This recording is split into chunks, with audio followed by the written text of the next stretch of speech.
If you think this is just a game, you're wrong. Prestige, the greatest show on earth. La Liga transcends society. La Liga is equality, innovation,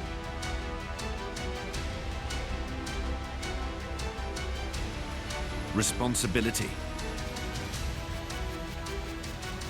La Liga is the future. La Liga is so much more. It's a different way of seeing the world.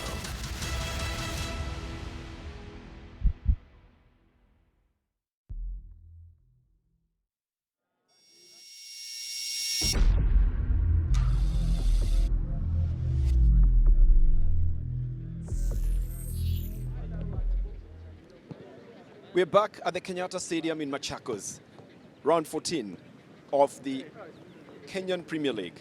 KCB taking on Wazito. Two teams that are being called the money bags, just because the talk on finances has been the big talk over the week. Now, these two teams are not having any problems with money, but then on the field, they have to prove that the money is working for them. The KCB side in a very good position, perched up in the 5th position. The Wazito side down at the 13th with a new coach, with new money, and wanting to inject some new blood into this game. That's the kind of clash that we're looking at the Kenyatta Stadium. Unfortunately, it's an unforgiving stadium at the moment. What with the rains having pounded it down, some midweek match having been played on it, it shows you that it's got patches that are yet to dry up, but which are going to be slippery, but which everybody has to play on. No advantage, no disadvantage to any of the two teams. That's what we have here at the Kenyatta Stadium on match day, today, Sunday. And I'm in the company of Jacob Gosmulei, former coach of Tusker FC, former coach of KPL of Rwanda, former coach of Kenya's national team, Harambee Stars. Coach, what do you make of the game this Sunday and what's been going on over the week as well? Good weather for football. When you look at the pitch, a bit, I would say soggy, some patches, but it's playable. And good, you're talking about teams which claim to have money. And I was just thinking on myself, money can buy you success. It can't buy goals. Is lacking money, but Yes. they're on the top of the table. That's the matrix that we are not understanding in Kenyan football. Is it the money or is it not the money? Money has never been an issue to make you succeed. However, it is an important motivation. So whichever way you call it, it depends on how you use your shilling. Well, how you use your shilling, if you have that shilling, is an important factor. I'll tell you, another team that will be playing later on today, the coach has left the club very, very abruptly after he said he might stay on, but it's about the money. But let's focus on what's happening on the field. Yesterday's matches, Bandari winning by 2-0, and that's away in Kisumu. And then the Leopards drawing 0-0 with KCB. That's in the other round in the week. Wazito were beaten by Tusker 1-0 here on this pitch. And then Western Steamer 4-1 against Zoo FC. Kakamega Homeboys also getting one over Bandari. Chemelil Sugar lost to Ulinzi by 4-1. Sofapaka beat Kisumu All Stars 2-1. The story here seems to be Kisumu All Stars losing, and then Kakamega Homeboys, getting and Bandari also and losing Bandari, after yes. winning last weekend against Wazito. And I think that was a game that I thought that Bandari had come back to their normal form. Now losing yesterday, I think is a small setback for Coach Molala. But looking at this game, I think we should be talking about, there's a lot of talking points in this one. Looking at Wazito's, a lot of changes in a very short span. Including in the technical bench. Well, but we are expecting that will happen to a lot of teams now in this small window that we are coming to. Let's look at the log, and that will inform what I'm telling you about. Homeboys are in the 2nd position. That's why I said for them, that was a big match. It puts them in the 2nd position. It's a position they're not used to being in. And they're above Gor Mahia. Now, even if Gor Mahia has many matches they haven't played, if you're above them, you celebrate that as well. Then Western Steamer is also up there. KCB, and you can see institutional teams except Gor Mahia are the ones that are up there, Jacob. Then we go to Ulinzi Stars, Sofapaka, Leopards, Mathare United, and the log now changes on to the other side and tells a totally different story with, Posta Rangers in the 10th, Bandari in the 11th. Those two shouldn't be there. Zoo, Wazito, in that order, Nzoia Sugar, Kariobangi Sharks, Kisumu All Stars, Chemelil, and obviously Sony not in this league anymore. Does this tell you a story as well? Well, I like what you're saying about Posta Rangers and Bandari shouldn't be there. Where should they be? Somewhere on the other side. You are where you perform. I mean, football is not a matter of where you should be. If you give the 3 points, then you go to the top. If you don't, the table is there for you to see. so they're not giving what they're supposed to be giving. Okay, very harsh one coming from Jacob Gospel. But let's look at today's matches. KCB is playing Wazito. That's the match that will be live for you here. And then Sharks are playing Rangers. And Zoya Sugar will play Western Steamer, Ulinzi Stars and Kakamega Homeboys. Tusker and FC Leopards will also be live for you from here. Which one is the big one for you, Jacob? I think Ulinzi Kakamega Homeboys is a fixture that when you look at could sparkle. And then, of course, Tusker facing Leopards, Matano facing his former side, who have a lot of problems. But I think it's good to relate on the game that is here for us now. Yep, because if Kakamega gets the better of Ulinzi, it will tell a story of a team that is really on the rise. If Ulinzi gets the better of them, then we will know that Ulinzi is also serious. But let's get back to business now. The game at hand, KCB especially, is a team that has very good coaches. It's a team that has been around for a little while. They've been relegated, they came back. They are said to be a technical team as well. Do you think they will display that today? I think the acquisition of Zedekiah Zico as the coach of KCB turned everything around. I mean, when you look at their performances since he took over, and with his absence also, I mean, they've been performing. He's with the national team. He's not going to be on the bench today. But looking at KCB, when they win today, where they are on the log, they leap. Actually, at one point, I said it, watch this KCB, they might be contenders. And you know, they're playing a team that is being coached by one of their former coaches, but we'll talk about that later on. Here is the team sheet that they have today. They're bringing in Joseph Okoth in goal, Gabriel Mugabo, Dennis Odhiambo, Regan Otieno, Samuel Mwangi, Michael, That's Michael Mutinda. Oh, yeah, that's Mutinda, isn't it? Yes. And they've got a good number of other players who have been regulars on that team. Mutinda is one of them. Eson Asia is there. Michael Kibwage, you know him as well. Baraka Baji, Badis, right? Oh, right, yeah. Yes. So some good youthful experience is in this KCB team, isn't it? And a lot of changes that Zedekiah has made. Kennedy Owino as well, yes. Before the window opens, because every coach is preparing for the window to open. So, and there have been issues about players being dropped by teams and then not serving the notice. So I know a lot of clubs have already served notices to some of their players. So it's clear. I mean, I was talking to Stuart Hall. He said already. Are you talking about the current situation where players have not been paid and they can walk out after 3 months? No, yesterday, yes, it was difficult because clubs used to be sued. But right now they are giving a notice, so they pay you and you have no problem at all. The clubs themselves are telling this is happening. Okay. Well, that's a story we will give on a different day. At the moment, we will just concentrate on what's going on the field of play. Now, let's talk about KCB, the impact players again. Who do you think they are, Jacob? Because we have some new players in it as well. But I think that the goalkeeper for KCB, Joseph, there's the goalkeeper. When you see the goalkeeper, Joseph has been very instrumental in the way that he's been playing his game, and his height is one of the issues that I think Zedekiah has kept a faith in him. So this is a man that is going to try to stop Wazito's dream, who have a new coach. Well, that's the man who's going to be in goal. Okoth, the man who's going to be relied on, because obviously the Wazito side will be coming wanting to score the goals one day. Now, he's got some youthfulness in him as well that we expect to bring into this game. But here is one man who's got so much experience in the Premier League, having started so far off in Sony, having come back all the way to Nairobi, even into Gor Mahia, and then all the way back. What do you make of Agwanda? He's on the score sheet already. Well, he's a player, I don't know how to describe him, Bernard. I mean, to be very sincere, he's a player that you would love to hate. I don't know if there's that or hate to love, because Agwanda is getting better every day. I mean, when you look at his pace, he doesn't look like he tires, but every club he's gone to, he's performed. However, I don't know why he has never been able to get permanency. I hope in KCB and Zedekiah is going to settle. Oh, yeah, you said he gets better. I think there's so many other things in him that keep getting bigger as well, but that's another story altogether. Wazito, the name itself tells you, the heavies. They're said to have money as well. They had some good recruitment as well, Jacob. This team, is it performing as to the expectations or is it underperforming? I'll tell you, it's money that has not been utilized well. In the sense that I think what Wazito did, they had the money bags, they lacked the technical acumen. That is what the problem is. And I think they made some changes which never also bore fruit. But the accusation of Stuart Holt, I think, is taking them to the right direction. So you think they've got the right coach at the moment? They've got the right kind of money? Now they just need the direction. Okay. This is who they're putting onto the field today. They have Kevin Omondi, David Otieno, Bernardo Cheng, Victor Ndinya, Lloyd Wahome, Amos Asembeka, Elvis Rupia, Paul Akwa, and then there is Musa Brian, Ali Hassan Abondo, and Piston Mutamba. Well, a good lineup from Stuart Holt. When he came, I know his philosophy. He believes in young players, I tell you, Bernard. And I think he has done an audit of what Wazito is.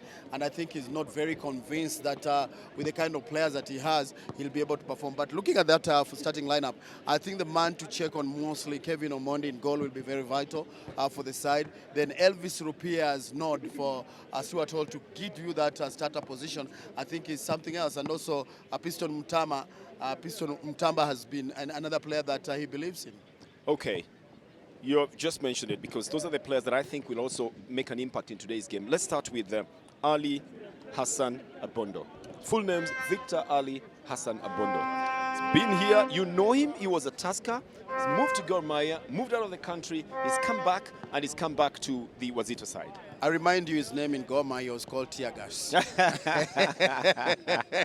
Not many opponents want to hear a name like that, Well, yes. he was a free kick specialist. I mean, our coach, Abondo, and I think he's a favorite of Stuart Hall because even before Stuart left, the other coach was there also. Ali Abondo looks like he's liked by coaches because he's a specialist in terms of set pieces and also he can control and his experience is vital. He had an impact in the last game they played right here at Machakos, so hoping that maybe that is going to work for the team as well. So Ali Hassan Abondo, now, there's a very tall and lanky striker. He's tested international action as well. He's called Piston Mutamba. Is he of impact in today's game as well? I want to know, and I will be very interested to watch this match keenly because Piston has not gotten a playing time with the previous coaches. Now, when he comes and starts under Stuart Hall, then I know Stuart can't just put a mediocre player in there. So I think it's very interesting to see. He has a willpower. He fights for every ball. That is a good striker. He's got However, the height. His technical application has been what has been wanting with him. So I just hope it's something that you can work on individually, and also I think maybe. But if you have a coach like Stuart Hall, do you think he can recognize that and be able to instill it in Piston Mutamba? I know that, and Stuart has big experience, so I think he can be able to turn things for Wazito. I mean, I just spoke to him a bit, and he was like, he's done an audit of the team. Yesterday, he released 2 players. He's saying next week he's releasing another 5. So this is a man who has a plan for the side. Jacob, I just want to ask you something that is totally away from football at the moment, but it's in the mouth and the lips of everybody else. This thing about clubs not having money, how do you think it's affecting them? In just a short sentence. Bernard, it's a very, very difficult situation. And there you are sold and you don't have the money, it becomes a little bit difficult to have a balance and to give a good performance. I mean, players are giving notices. You said clubs are also giving notices. Is it that bad?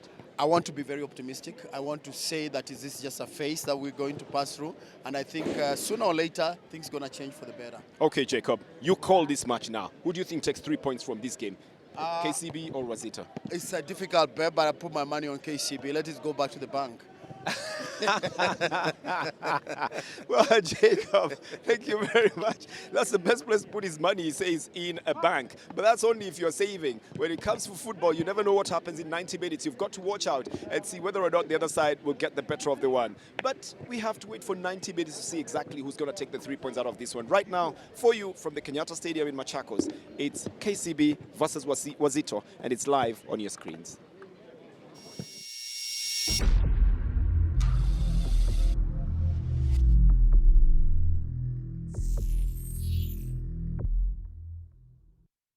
If you think this is just a game, you're wrong.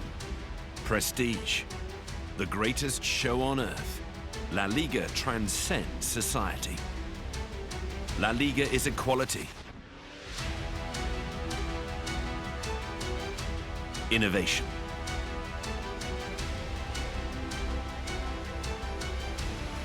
responsibility. La Liga is the future. La Liga is so much more. It's a different way of seeing the world.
If you think this is just a game, you're wrong.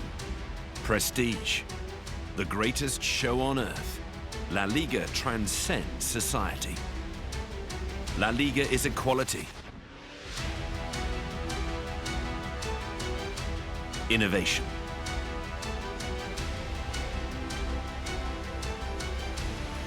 responsibility.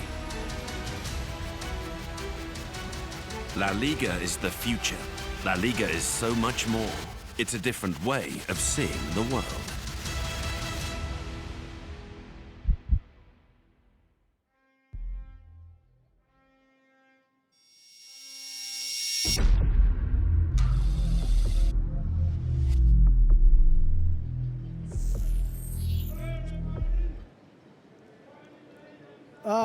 Kwa kweli mtazamaji, bila shaka hapa ni katika kiwanja cha Kenyatta hapa Machakos, ambapo ni pambano moja kali kati ya timu hizi mbili, Wazito na KCB ama KCB Wazito, ambapo kwa kweli ni shughuli kubwa kabisa ambayo kwa kweli bila shaka ukiangalia hali ya anga ni tulivu kwa kweli. Kulikuwa na ishara za kwamba kungekuwa na mvua, lakini unakuta kwamba kiwanja hali ya anga ni tulivu, kumetulia kabisa, na kama kweli mambo yatakuwa namna hii, basi nakwambia bila shaka ile ndimu itapigwa kwa hali ya juu kabisa kwa timu hizi mbili, kwa sababu bila shaka ni machi moja sio kidogo, ambapo nakuta tu ni kwamba vijana wa Wazito kama unavyojua ni kwamba wao katika mechi yao ya mwisho wameweza kushinda na Tusker, kuweza kufungwa goli moja na Tusker goli moja, ambapo kwa kweli walijitahidi sana KCB, na ndio unakuta kwamba hapa ni katika zile jezi ambazo kwa kweli kawaida huwa zinaandikwa au zinawekwa mahali pale kuonyeshwa kwa katika pale mahali pa kwenda kuvalia,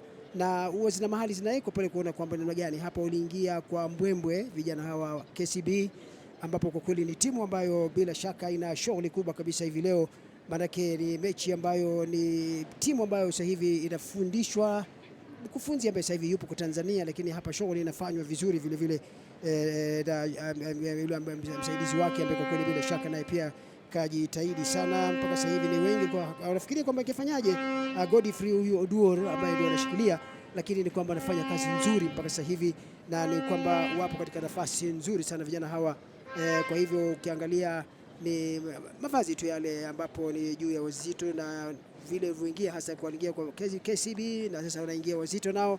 Wazito kwa kweli nao wanaingia kwa mbwembwe kama ilivyo kawaida ya timu, maana hata kule nje ghaibuni pia utaona wanavyoingia, huwa waingia kama hivi toko tofauti kubwa, mabasi makubwa na kuonyesha kwamba wao wapo na kwa hivyo timu unafika ule wakati baada ya kuonyesha wakati zilipoingia uwanjani na mabasi hayo, ndio sasa hivi wanaingia kiwanjani sasa hivi. Wakati ule ulipoona ni kwamba timu hizo mbili zote zilikuwa zinaingia uwanjani hapa, sasa timu zinaingia kiwanjani pale kwa ile shughuli ambayo ni shughuli bila shaka itakuwa ni shughuli kubwa kweli mtazamaji, ambapo ni timu mbili, ambapo ni mechi ya mwisho vijana hawa wa KCB waliweza kwenda sare na timu ya FC Leopards kwa kutofungana au kufungana goli lolote. Wamecheza mechi 12 KCB, wana alama 22 na wako nambari 5. Vijana wa hawa vijana Wazito nao wako wamecheza nambari ya mara mwisho ni kwamba wameweza kushindwa na vijana wa Tusker, walifungwa goli moja, na wao wamecheza mechi 13 na wana alama 11 na wako nambari 13. Hapo kama ilivyo kawaida timu hizi zinapoingia au timu zote zinapoingia uwanjani kwamba lazima wajaribu kuona namna gani. Mabadiliko sio mabadiliko makubwa kwa upande wa timu ya KCB, maana ni vijana wale ambao wanatumia, hasa wale ambao kwa kweli wamekuwa kufanya vizuri, na ni kuanzia pale vile Joseph Manayo Okoth ambaye ndio goalkeeper huyu kutoka walimpata kutoka pande za Bandari, klabu ya Bandari, na huyu ni kwamba mfumo unaotumia sasa hivi ni kwamba ni 4-4-2 ambapo ni wanajaza nyuma huku na katikati vile vile kusambaza na kumaliza kule ni Agwanda kule na mwenzake pale Mwangi Samuel. Maana unajua mbili mwisho kabisa ni mchezaji wangapi wawili peke yake, lakini wanajaza huko nyuma walinzi, katikati wale sambazaji, na referee ni Ismaili Mpaima ambaye kwa kweli huyu ni referee ambaye ana ujuzi wa kutosha na anasaidiwa hapa katika laini ya kwanza na Jacqueline Barongo, na laini ya pili ni Boniface Gikonyo, ambapo hao ndio tayari kabisa kuweza kuleza shughuli leo. Wazito nao mabadiliko hapo kwa kweli, naona kikosi ni kile tu ambacho kwa kweli nakumbuka walipocheza na timu ya Tusker ni kwamba ni hawa hakuna mabadiliko makubwa kabisa hapa ukiangalia, na labda ni moja naweza nikasema labda sio ni mabadiliko makubwa sana kwa kweli hakuna, na ni kwamba ukiangalia mfumo wao nao ni tofauti kidogo, kwa sababu unakuta hapa wao ni 3-5-2. Maanake amezungumza sana Stewart Hall mkufunzi wao. Mfumo huu ni kwamba ni watatu walinzi ama unasaidia goalkeeper wao, na watatu ni wachezaji wa kiungo ni wengi mno, ni watano, ili labda waweze kusambaza mbele kule kwa kina Mutamba na mwenzake Elvis Rupia ambaye niliona kama ni kijana mchezaji ambaye huwa anajituma sana kwa kweli, na mpaka sasa hivi yeye ndiye anaongoza kwa magoli ya magoli 8.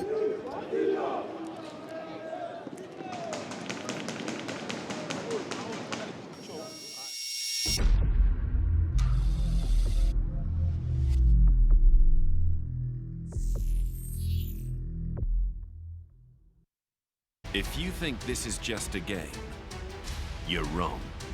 Prestige, the greatest show on earth, La Liga transcends society. La Liga is equality, innovation,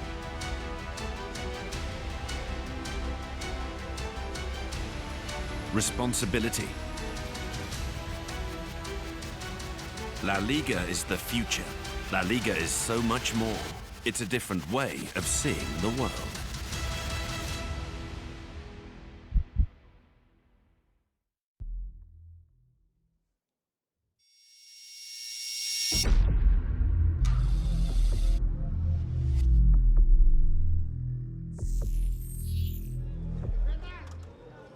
Haya, tupo mtazamaji kwamba niko katika kiwanja hiki cha Kenyatta hapa Machakos.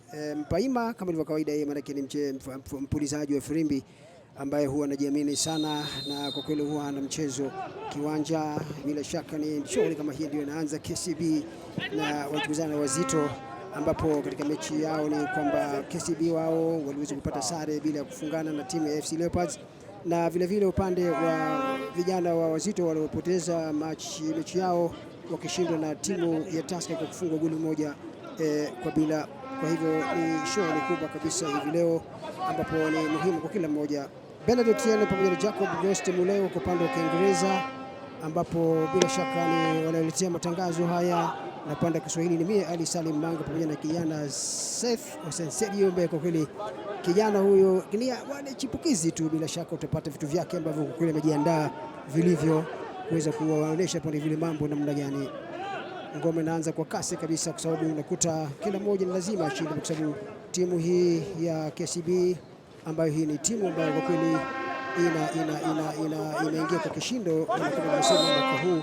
Hasa unakuta kwamba msimu huu unakuta kwamba kwa sababu ni timu ambayo kwa kweli ilikuja hasa na ikatolewa nje. Manake unakuja ilipokuwepo baada ya kuingia mara kwanza waliingia katika mwaka wa 1999 katika michuano hii ya Premier vijana wa KCB, na wakaja wakatolewa tena mwaka 2015, na walipotolewa wakarudi tena, maana hakukaa sana tena, wakarudi mwaka 2017 na 18, msimu 17 na 18 wakaweza kurudi vijana hawa, na mpaka leo ni kwamba hasa msimu huu kweli wameingia kwa kishindo sana. Ukiangalia hasa walipompata mkufunzi Zedeki Otieno, na sasa hivi akiwa anapata usaidizi na kijana huyo Godfrey Oduol. Kwa hivyo unakuta, hebu unasemaje hapa Seth, kwa sababu unakuta kadi hii mapema kabisa hii wameweza kuanza ngoma vizuri vijana wa timu ya KCB. Wale tumeshuhudia wakijaribu kushinikiza. Godfrey Oduor nafikiri amewaambia vijana wale kwamba wanataka waende goli mapema, kwa sababu akipata goli mapema ni kwamba litawatia shinikizo Wazito. Na ukiangalia Paul Akwa ilibidi aweze kumpiga laza huyu chikizi winga wa timu ya KCB, la sivyo mambo yangeharibika, na nafikiri yupo kusema kweli angeharibika sana kama angekuwa tayari ashaingia ndani ya kijisanduku. Hapo ni mahali pabaya, sijui kama nitakuwa bao la mapema kabisa, kwa sababu maeneo yale na namuona pale Mpaima jaribu kuonyesha mahali pa kusimama vijana hawa Wazito hawa, kuona namna gani, na tuangalie itakuwa ni mapema na ni mahali pabaya kabisa. Inanikumbusha wapigaji wazuri hapo, nimepiga kwenye lango sanduku lila inatoka nje. Kwa pale ni goal kick mapema mno, maana unakuta kuonyewe hasa wapigaji azama hizo. Hebu angalia ilivyopigwa. Unajua kile ambacho angekifanya pale, yeye ni kama kwa njia moja ama nyingine alikuwa anajaribu kutafuta kuweza kujifungia mwenyewe, lakini ukiangalia mahali ule mpira ulipokuwa, ile angle ambapo ilikuwa, ni vigumu sana kuweza kumfunga goalkeeper kutoka katika eneo hilo. Kwa hivyo kubwa zaidi ni kwamba angejaribu kuleta nje huyu kijana Enoch Agwanda, wenzake labda wangepata, labda angeunganishwa apate bao la mapema. Gwanda ni mtazamaji, ni mchezaji ambaye amekuwa na ni mchezaji ambaye kwa kweli yeye ana ujuzi siku nyingi ukilinganisha wengine, wanasema cheza katika vilabu vingi. Goalkeeper kwa tena anafanya kazi mapema sana, Joseph Okoth. Kijana huyu ambaye walimpata kutoka Bandari ni kijana ambaye kwa kweli huyu ni ameonyesha ishara nzuri, na amekuwa kichezeshwa hapa na timu hii ya KCB, na wanafanya vizuri kwa kweli hapa. Naweza kusema na ukapongeza kwa timu mkufunzi Zedeki Otieno ambaye sasa hivi yuko akimsaidia kule Kimanzi, ambapo kama unavyojua kwamba tayari Harambee Stars wanaongoza katika kikundi chao, na wao wakiwa kwa kweli waingie kwa bila shaka. Sasa utaangalia itakuwaje kama utakutana finali huko na Uganda, haijulikani. Angalia mambo hili ndilo tukio. Ukiangalia kijana Elvis Rupia, kijana hatari, nafikiri kidogo aliweza hakujua kwamba ana nafasi kubwa ya kuweza kusonga mbele kidogo, hatua kadhaa ndio aweze kuachilia ile bazoka. Nafikiri pia angefanya vema hata zaidi. Rupia ni mchezaji ambaye kwa kweli unakuta sasa hivi ni lazima muangalie sana.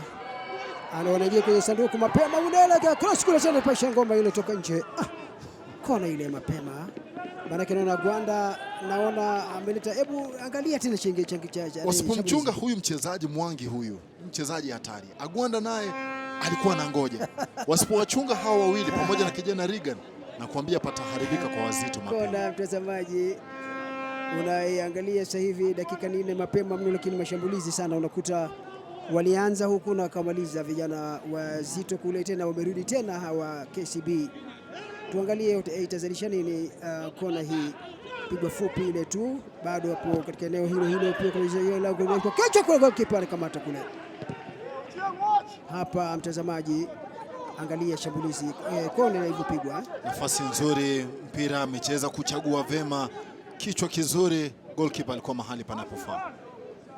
Haya, kijana huyo Rupia ni kama nilivyowaambia kwamba muangalie sana, kwa sababu sasa hivi ndiye anaongoza kwa magoli, ana magoli 8. Aliweza kutolewa yale ya Soni. Watoa wale, unakumbuka waliwatoa ile majaribu kupunguza ile magoli kwa sababu ya kwamba Soni imetolewa, lakini yeye kwamba mpaka sasa hivi ndio kupata goli 8, ingekuwa na magoli yale 8. Ndio, bila shaka inaonyesha kile ambacho anaweza kukifanya. Anaweza kile alichokifanya, kwa sababu kumbuka dhidi ya hiyo Soni alikuwa amefunga magoli 3, dhidi ya Chemeli alifunga magoli 3. Mpe nafasi ya kumaliza. Kwa kweli kijana huyu bila shaka hata na imani kwamba atafanya vizuri, maana hiyo pia ukiangalia wapo wamefunga vile vile kama Timothy Tieno wa Tusker, pia yeye na magoli mangapi? 7. Kwa hivyo bila shaka ni lazima ni wapo wale ambao kwa kweli waweza fanya vizuri, lakini mwenzangu Manga nafikiri huenda hata kadi nyekundu kashuka leo. Angalia mapema tena kadi ya pili ya njano, angalia na ni chini ya dakika 5. Tulimshuhudia kijana kwa yule akila kadi ya njano, alafu Regan Otieno pia naye ameweza kula kadi ya njano. Dakika hizi kama 5, tuseme takriban 5 za mapema, Israel Mpaima amekuwa mkarimu sana wakati. Ali Abondo, tuangalie, maanake huyu ni mchezaji ambaye pia anamtegemea sana, huyu ana ujuzi wa kutosha, Ali Abondo, na bila shaka atapiga yeye mwenyewe, lakini anaonyesha hapa kusimama na referee, maanake ni mapema mno, na wanasema kwingine kwamba msafiri yule mwenye bandarini jaribu kupiga faulu ile pale, mtazamaji.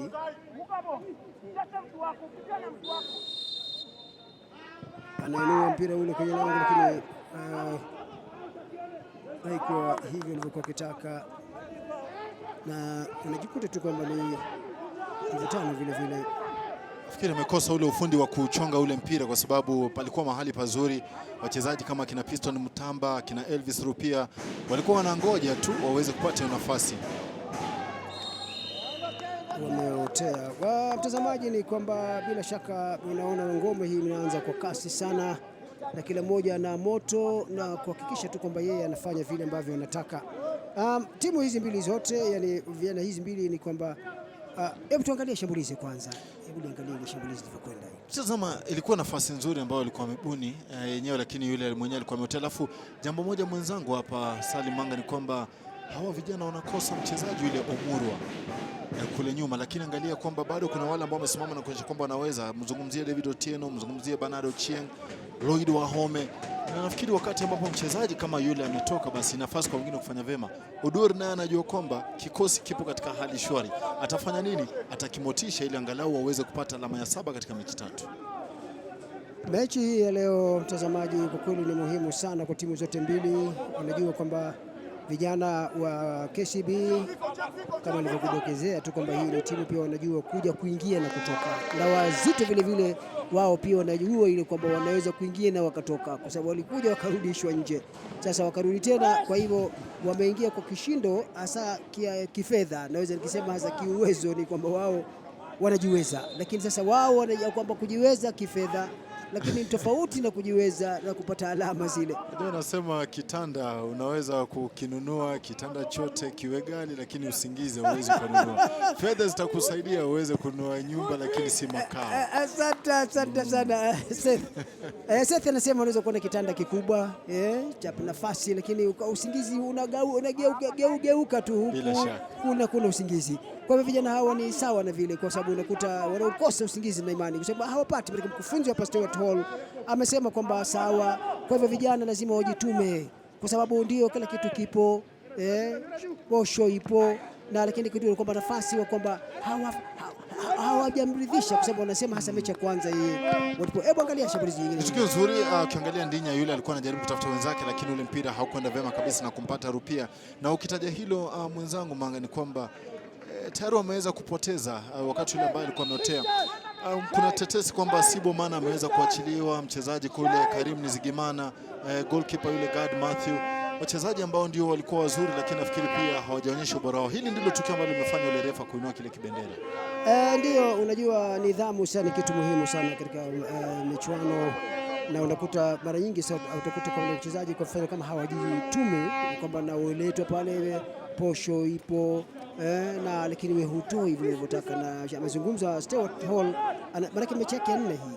Unakuta kwamba mechi ya kwanza kule Mombasa ndio maana walikwenda kufungwa wao. Alishinda mechi ya kwanza dhidi ya China. Ya kwanza magoli 6 kwa bila shaka. Alafu mechi ya pili ikawa ni akapigwa 4-1 na vijana wa Bandari kule Mombasa. Bila shaka. Alafu akaja ndio yao ya juzi wakashindwa tena na Tusker kwa goli 1, lakini anaisifu sana juzi alipocheza na Tusker kwamba walikuwa wanajituma sana na aliridhika yeye kwamba kushindwa kupo, kushinda na pia kupo. Palipo 5 kwa 2 ni kama sare, basi bila shaka mmoja atashindwa. Kwa hivyo yeye alikubali kwamba ile mechi ya juzi kama wangeendelea ama wataendelea kujituma, basi bila shaka ana imani kwamba watakuwa wakipata ushindi katika mechi zingine zinazokwenda. Rajia shoka wakati wa dirisha dogo la uhamisho ambalo utafunguliwa Januari tarehe 1. Tunapozungumza ni kwamba ndio dakika 10 zimekatika, timu zote hazijafungana, lakini kubwa zaidi ambalo nalizungumzia vijana wa timu hii ya Wazito ambao wamepokea faulu. Ukiangalia aliweza kuja na kumvaa mzima kwa maguvu ile kijana Mugabo Gabriel. Na Piston Mutamba ukimwacha aweze kupata mpira mahali pazuri, huenda akaabuni nafasi ya kufunga, jambo ambalo ni hatari sana. Kwa hivyo ni afadhali uweze kuzuia mapema. Mimi nacheka na Gabriel Mugabo. Unajua huyu ni kijana, huyu ni Rwanda huyu. Ndio. Maana yake anachezea kitabu klabu cha Rayon Sportif, kwa hivyo ni kwa sports.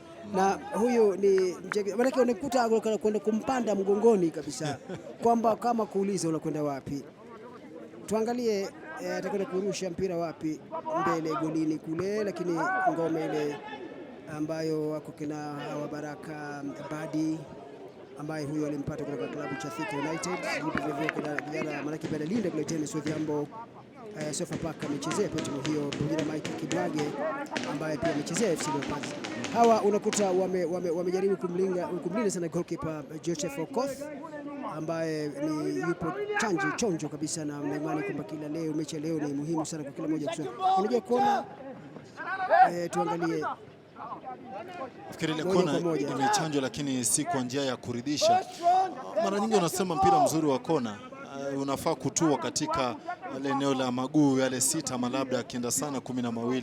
Kwa nini? Kwa sababu hapo inakuwa hatari sana, mchezaji mwenza anaweza pata kile kichwa akaunganisha, lakini wakati ambapo unaucheza alafu unatoka nje ya eneo hilo, basi hata kufunga kwako itakuwa vigumu. Tuangalie kona hiyo, mtazamaji, itazalisha nini?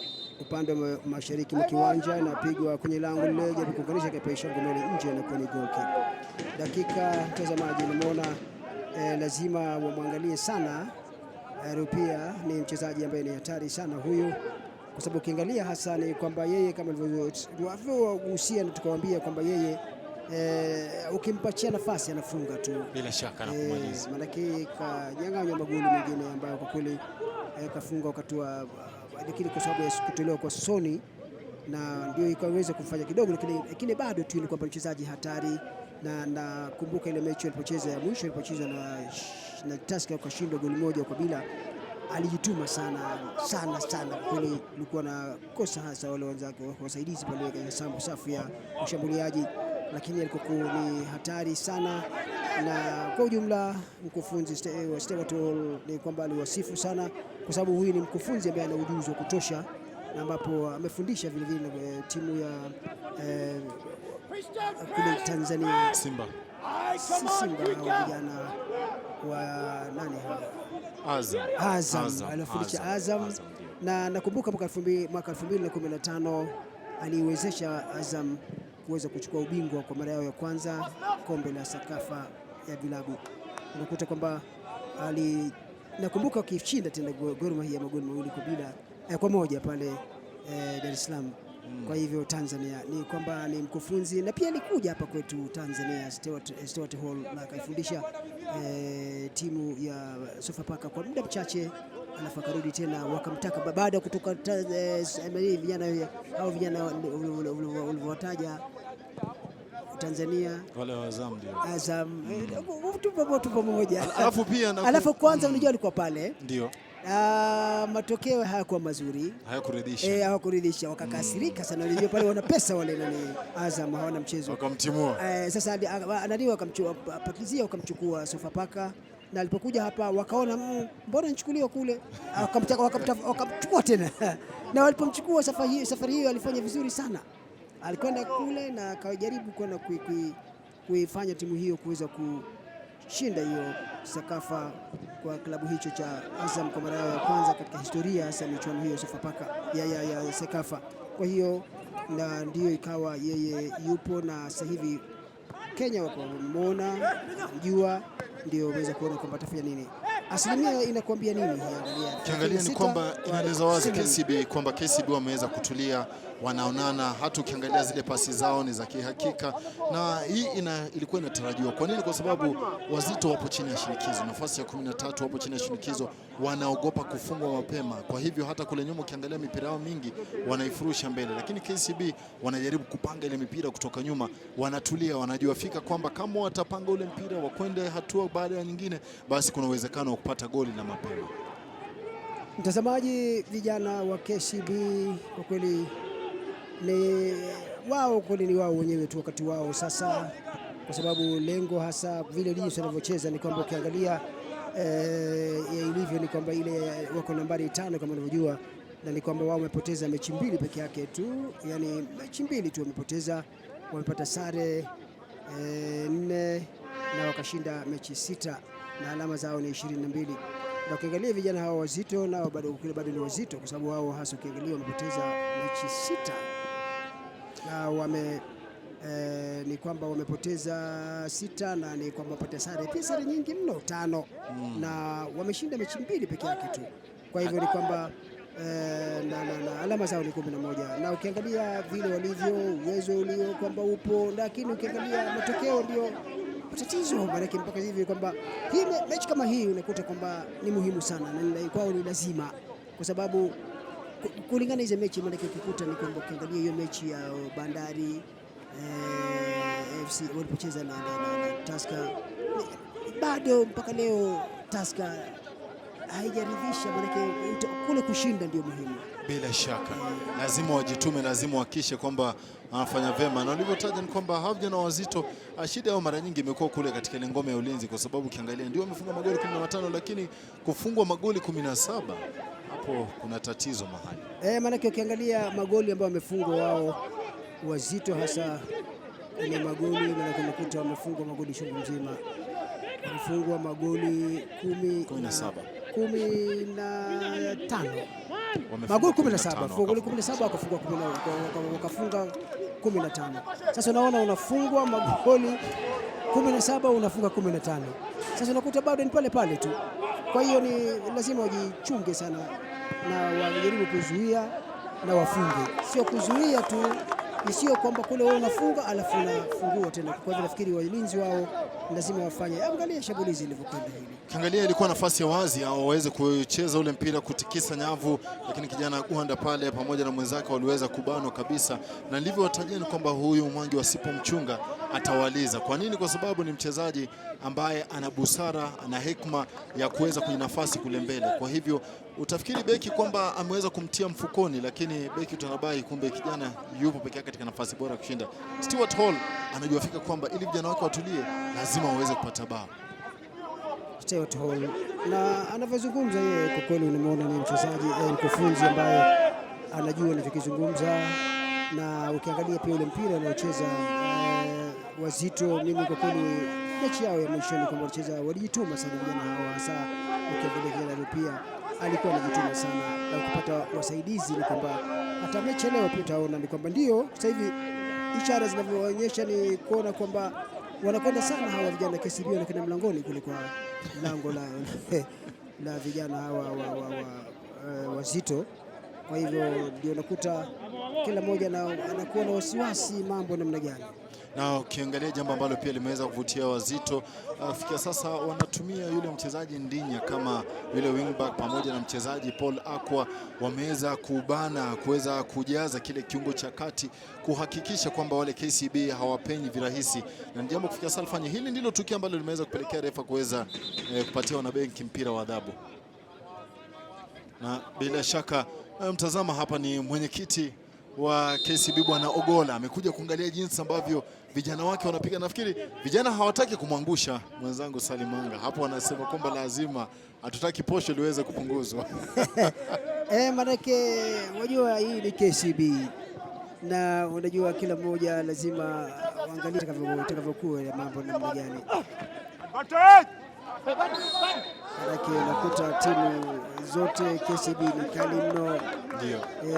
Hawa vijana Wazito nao pia ni Wazito. Hizi ni timu zenye posho. Hili ndilo tukio ambalo limefanya mwamuzi Israel Mpaima kuweza kupatiana mpira wa adhabu kwa faida ya timu ya Wazito. Victor Ndinya alikuwa amekwenda vyema kabisa, lakini hata hivyo ile laza ikaweza kukotoa kidogo, na mwamuzi alikuwa amelishuhudia ile tukio, na basi akaamua mpira utakuwa na kuelekezwa lango la timu ya KCB. Manake utakuta tu ni kwamba mtazamaji, hii ni mechi ambayo pia ni muhimu zaidi kuona kwamba kila mmoja anajaribu angalau kuweza kuja kuwakilisha Kenya, hasa katika hasa ukiona vile zinavyocheza, hasa KCB ni timu ambayo imekuwa tishio sasa hivi.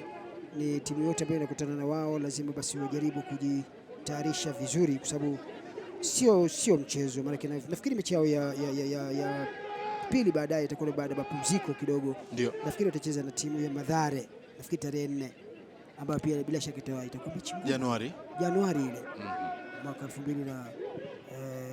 2020. Kubwa zaidi ni kwamba timu zote mbili zinapania kuweza kumaliza mwaka huu ama nusu ya kwanza ya mechi kwa alama 3 kwa ushindi, lakini itakuwa ni faida sana kwa timu ya Wazito kuweza kupata ushindi. Kwa nini? Kwa sababu angalau litawapatia motisha kujijenga kwa ajili ya nusu ya pili. Hata ukitazama pia yule ambaye ni mwenyekiti wa timu ya Tusker alikashafika hapa, yule bwana Msioka na ngoja kabisa ili kuweza kujua kile ambavyo Tusker itakuwa inafanya baadaye dhidi ya wale mabingwa mara 13 AFC Leopards, mechi ya baadaye ambayo pia itakuwa moja kwa moja hapa. Na ukiona wale kubwa wa viongozi wa vilabu vile wamefika wao wenyewe, ni kwamba pia sio kwamba kuna mambo mabaya, ni kwamba wameshaona kuna ishara nzuri. Tusker ile unakuta sasa hivi wao ndio wanaongoza katika msururu za timu 18, na wanaangalia shambulizi lilivyokwenda hili. Mpira ambao nguvu yametumika sana, ni mchezo wa kiume huu. Wanapiga tena kweli, mpira haukulenga kutoka nje. Kwa hivyo ni kila mmoja anajitolea kweli, na unaona baada ya ngoma ile kusukuma kule mbele, ni unakuta kwamba kuna wachezaji kama Dennis Odhiambo, yule mkuta mchezaji ni amekuwa mchezaji wa nyuma kule au ulinzi timu ya taifa. Kwa hivyo mchezaji ambaye pia ana siku nyingi, naweza nikasema hivyo, ambaye ndio anajaribu kulinda kuna kugawa mpira ile, kwa sababu ule mfumo hasa ambao wanaotumia sasa hivi wa 4-4-2, lakini nao hapa kuna tofauti hasa kinyume cha hawa wanaotumia wa 3-5-2, hawa vijana Wazito ndio pia lazima apigwe viatu. Mgabo amesema hapa upiti aweza kumshika kabisa na akahakisha kwamba ameweza kumbana, lakini mahali pia ambapo ameweza kusababisha ule mpira wa adhabu ni mahali hatari. Huyu Ali Hassan Abondo tunamfahamu kwamba mara nyingi wakati ambapo anauchonga ule mpira vema, alafu kama utamwendea kwa njia ambayo mwenyewe anataka, alafu uweze kumwangukia, tuseme mchezaji yule Rupia ama kule mchezaji yule ambaye ni Piston Mutamba, ama labda uweze kumwangukia mchezaji kama yule Bernardo Chieng, mwende ukapata bao hilo. Haya, ikabu kwenye lango la goalkeeper wewe,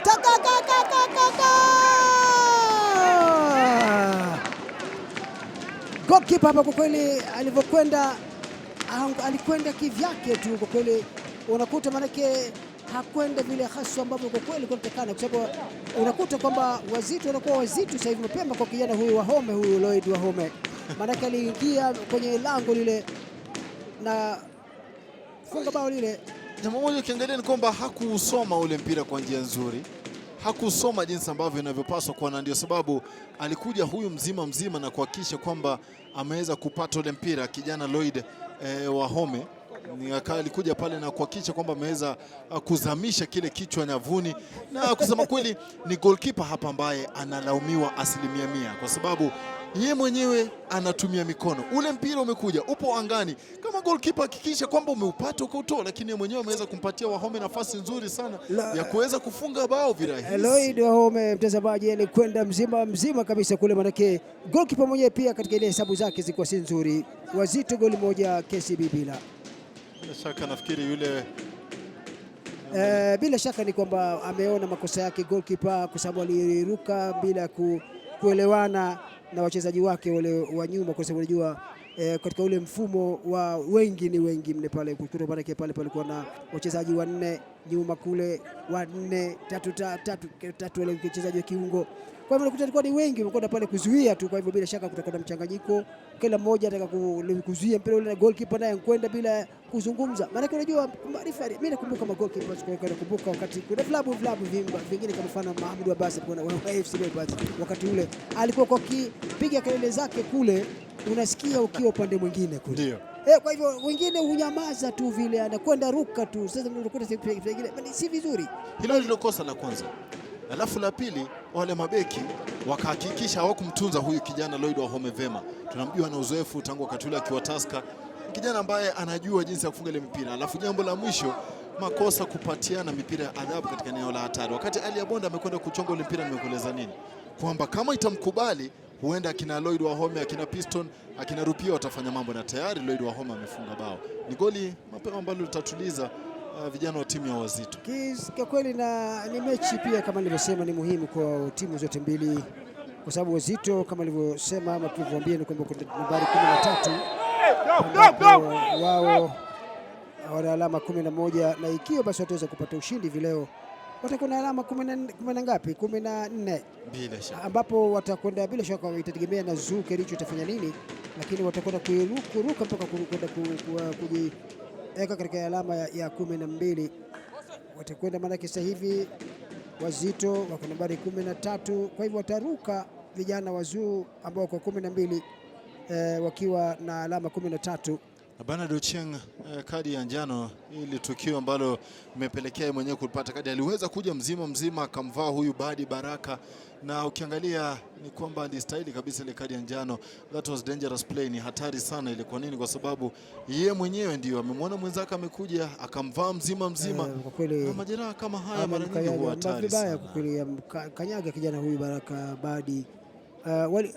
Kijana huyu maskini, angalia jivi na ule bao ule alipenda amechonga vizuri. Unaona alivyokwenda kule. Maanake amekutana goalkeeper yule ameruka. Na yule alikwenda mzima kijana huyu pale Wahome, na akapiga yeye goalkeeper anarusha ngumi yake juu hewani kule.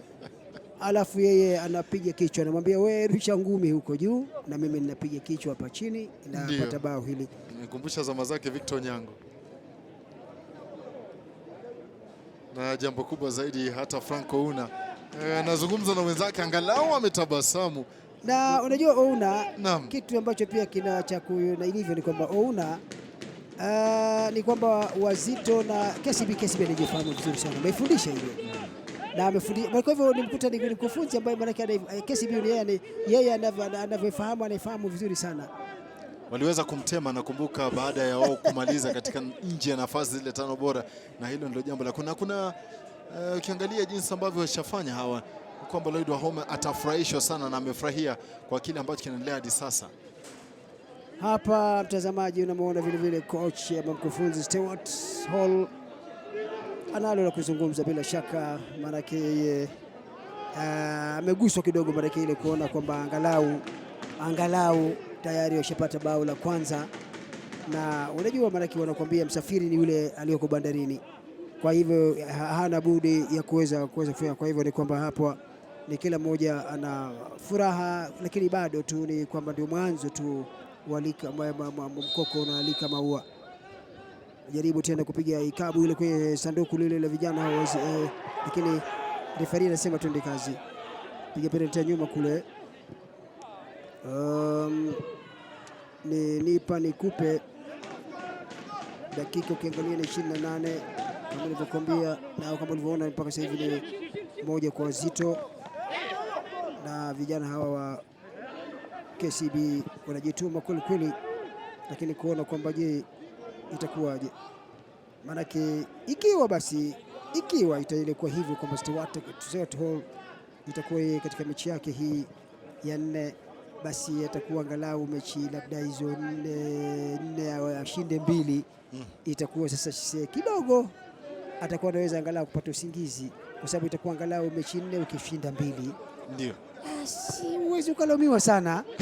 Lakini ikiwa pia leo, maanake hii ndio mwanzo, hatujui maanake watakuwaje vijana wa KCB, maanake wanaweza toka nyuma na wamalize kwamba kuwa washindi, kwa sababu ukiangalia hasa mashambulizi yale ambao walikuwa wanafanya wao, wamefanya mashambulizi mengi mno, wanakwenda sana kuliko Wazito. Maanake Wazito naweza kusema kwamba ile nafasi imekuja wameitumia, na unajua unapoipata nafasi ukiitumia ni sawa, wanakuambia ukipewa chukua, usipochukua basi utakuja kuomba wenyewe. Wanakwenda pembeni kule vijana Wazito hawa, lakini unakuta kwamba wanajaribu kuangalia nyuma David Otieno pamoja na Bernard Ocheng ambaye kijana huyu pia anajaribu kujituma sana kule nyuma, ambaye walimpata kutoka klabu cha Vihiga, na wanajaribu tena kushirikiana vizuri sana mwenzake pale Victor Ndinya na hali kadhalika Lloyd Wahome, mfungaji huyu, maana anakwenda kirudi kwamba kuweza kusaidia katika usambazaji na vile vile kuhakikisha kwamba amezuia nyuma huku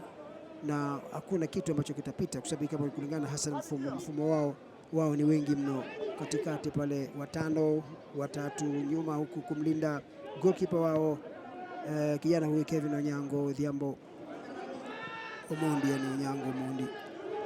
Na wanakwenda bado tu jaribu kile katikati, bado mvutano hapa kweli. Hapa mtazamaji, unaona mwenyewe ni kwamba ni timu hizi mbili ambazo kila moja na uchu wa kushinda sana. Ni hesabu moja baada nyingine. Angalia jambo moja ambalo nalifanya KCB ni kujaribu kujenga. Wanajaribu tena pembeni kule kitu, na bila shaka ni nipa nikupe.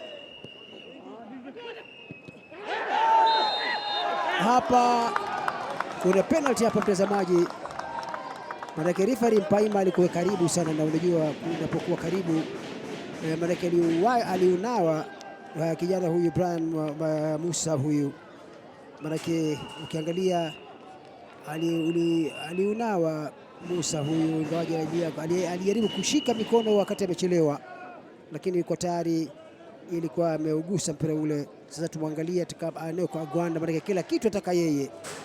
Sasa tuone je itakuwaje, maana unamwona ujuzi ndio mwenye na ujuzi ndiye ametegemewa, sasa ni yeye. Kwa hivyo alizamishe lile dau pale, au kama wataendelea vizuri, maana nafasi mapema Gwanda, lakini namuona na uoga, mbona anapumua sana mno, mfano wa chura. Tuangalie itakuwaje. Penalty ile mtazamaji anakwenda kupiga pale ya Gwanda wa KCB, anakwenda Mpaima, anamwambia twende nafasi, twende Gwanda, lakini anasema Gwanza anawaambia wale wengine pale kwamba waweze kurudi nyuma kule, kwa sababu anangoja kuangalia, anakwenda pale sasa hivi pale Gwanda. Gwanda hapa mtazamaji, katika uwanja wa Kenyatta hapa Machakos, ni kwamba anarudisha bao hilo kwa kupitia njia ya matuta pale Enoch Gwanda. Angalia ile penalty ilipokwenda ilipatikana pale. Ndio kijana Brian Musa yule, mpira unajua siku hizi sheria alisema msumeno, na ukiangalia ndio penalty nzuri kabisa, ameweza kutinga Gwanda bao lake la 4 katika mechi 3. Kumbuka aliweza kufunga magoli 3 dhidi ya timu ya Posta Rangers, sare dhidi ya FC Leopards, hakuna yote ambaye alifunga. Alafu leo hii ameweza kulifunga kijana ambaye ana uzoefu mzuri, na lile goli nafikiri kwamba limekuja wakati muhimu sana kwa timu hii ya wanabenki. Haya, KCB mtazamaji, goli moja, Wazito goli moja. Wanakuwa sasa hivi ni nguvu sawa. Tumekuwa tunazungumza tu kwamba ni mapema mno, hatuwezi kusema kwamba ni nani atakuwa amefanya nani, lakini ni kufanya nini.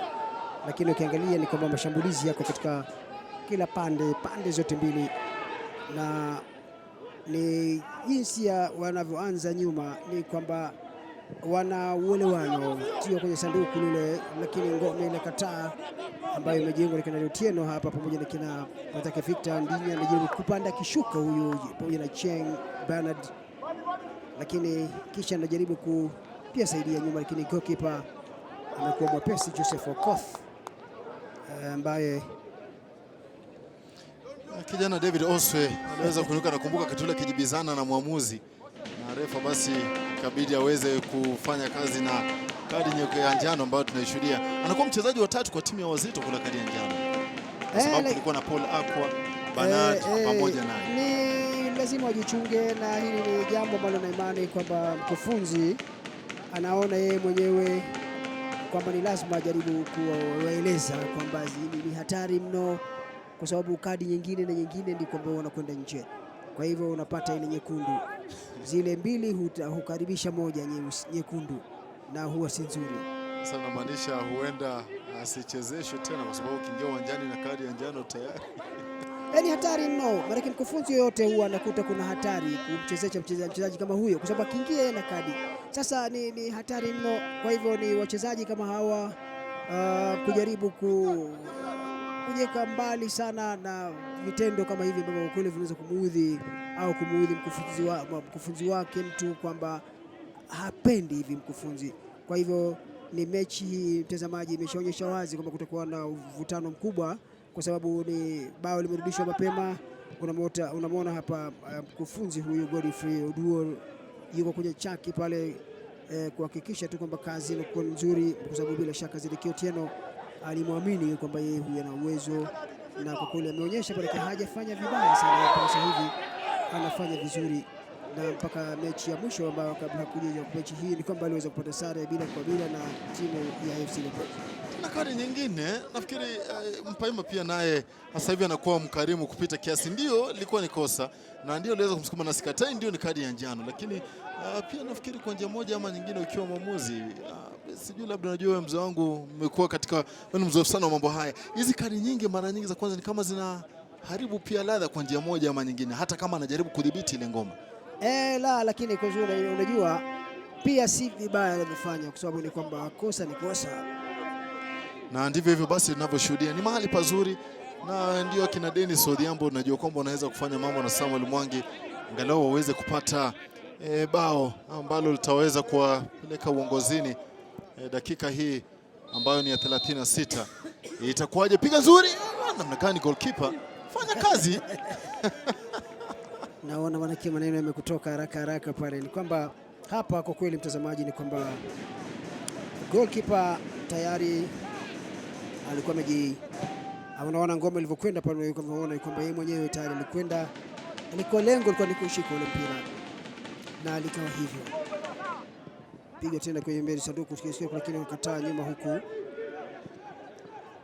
wanajaribu kujipanga nyuma, na naona tu ni kwamba bado tuko na mvutano na goalkeeper. Kwa kweli naweza tukasema nikapongeza kijana huyo Onyango, kwa sababu alikwenda kwa ujaribu kukamata kunyaka mpira ule, na kwa kweli ikawa hivyo, kwa sababu hakuweza, lengo lilikuwa ni mikono miwili, ndio ukiangalia jinsi alivyokwenda, lakini akaunyaka baada kwa mikono kule, kina akaushika chini kwa miguu kule limbabatiza na ikawa lazima azuie mara shambulizi lile kule kwenye sanduku kule, inaonyesha pale kutoka nje, ilikuwa pale ni goal kick, maana alikwenda mzima kuweza kuangalau funge jana huyo wino huyo Kennedy.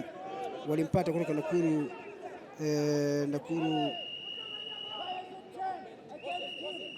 chora bana. Kwa hivyo ni kwamba kijana huyu ni mwepesi Nakuru, maana nakumbuka Nakuru Stars wakati huo All Stars Nakuru All Stars, ni kwamba wao wakati wake ule ni timu ambayo kwa kweli ilikuwa ikifanya maajabu, maana unakuta kuna wakati kwa kepo kwenye ligi kuu ama jana michuano hii ya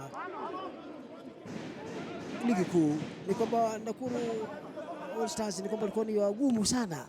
Wengine wanakushangaza, wanafungwa lakini wanapambana, wanaanguka na timu kubwa. Ni hela wakati ule ambazo ziliweza kuleta tatizo likapelekea timu hiyo kuweza kushushwa daraja.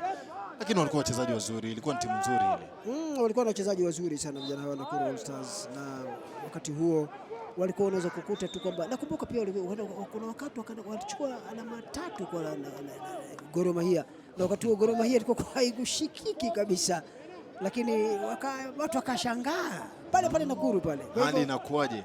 Lakini Nakuru ina talanta na wachezaji wazuri, imetotoa wachezaji wazuri ile. Nakuru pale kwa kweli, timu ziko zile ambazo zimekuwa pale na ambayo Huserian bila shaka imekuwa pale, kama hivyo nakuta timu zote hizo ambazo zimekuwa pale, ni kwamba kulikuwa na Bengo vile vile. Mimi nakutajia zile ambazo hizi Ulinzi iko pale pia. Ulinzi ndio iko pale, lakini mimi nakutajia zile ambazo wengi walikuwa hawazikumbuki. Abengo unajua kwamba mchezaji Joseph Banene Murila, Joseph Murila, unajua alitoka walimpata FC Leopards kutoka Abengo, Nakuru Abengo. Kwa hivyo Abengo ilikuwa pia ni timu ambayo kwa kweli iliweza kutoa wachezaji wengi wazuri.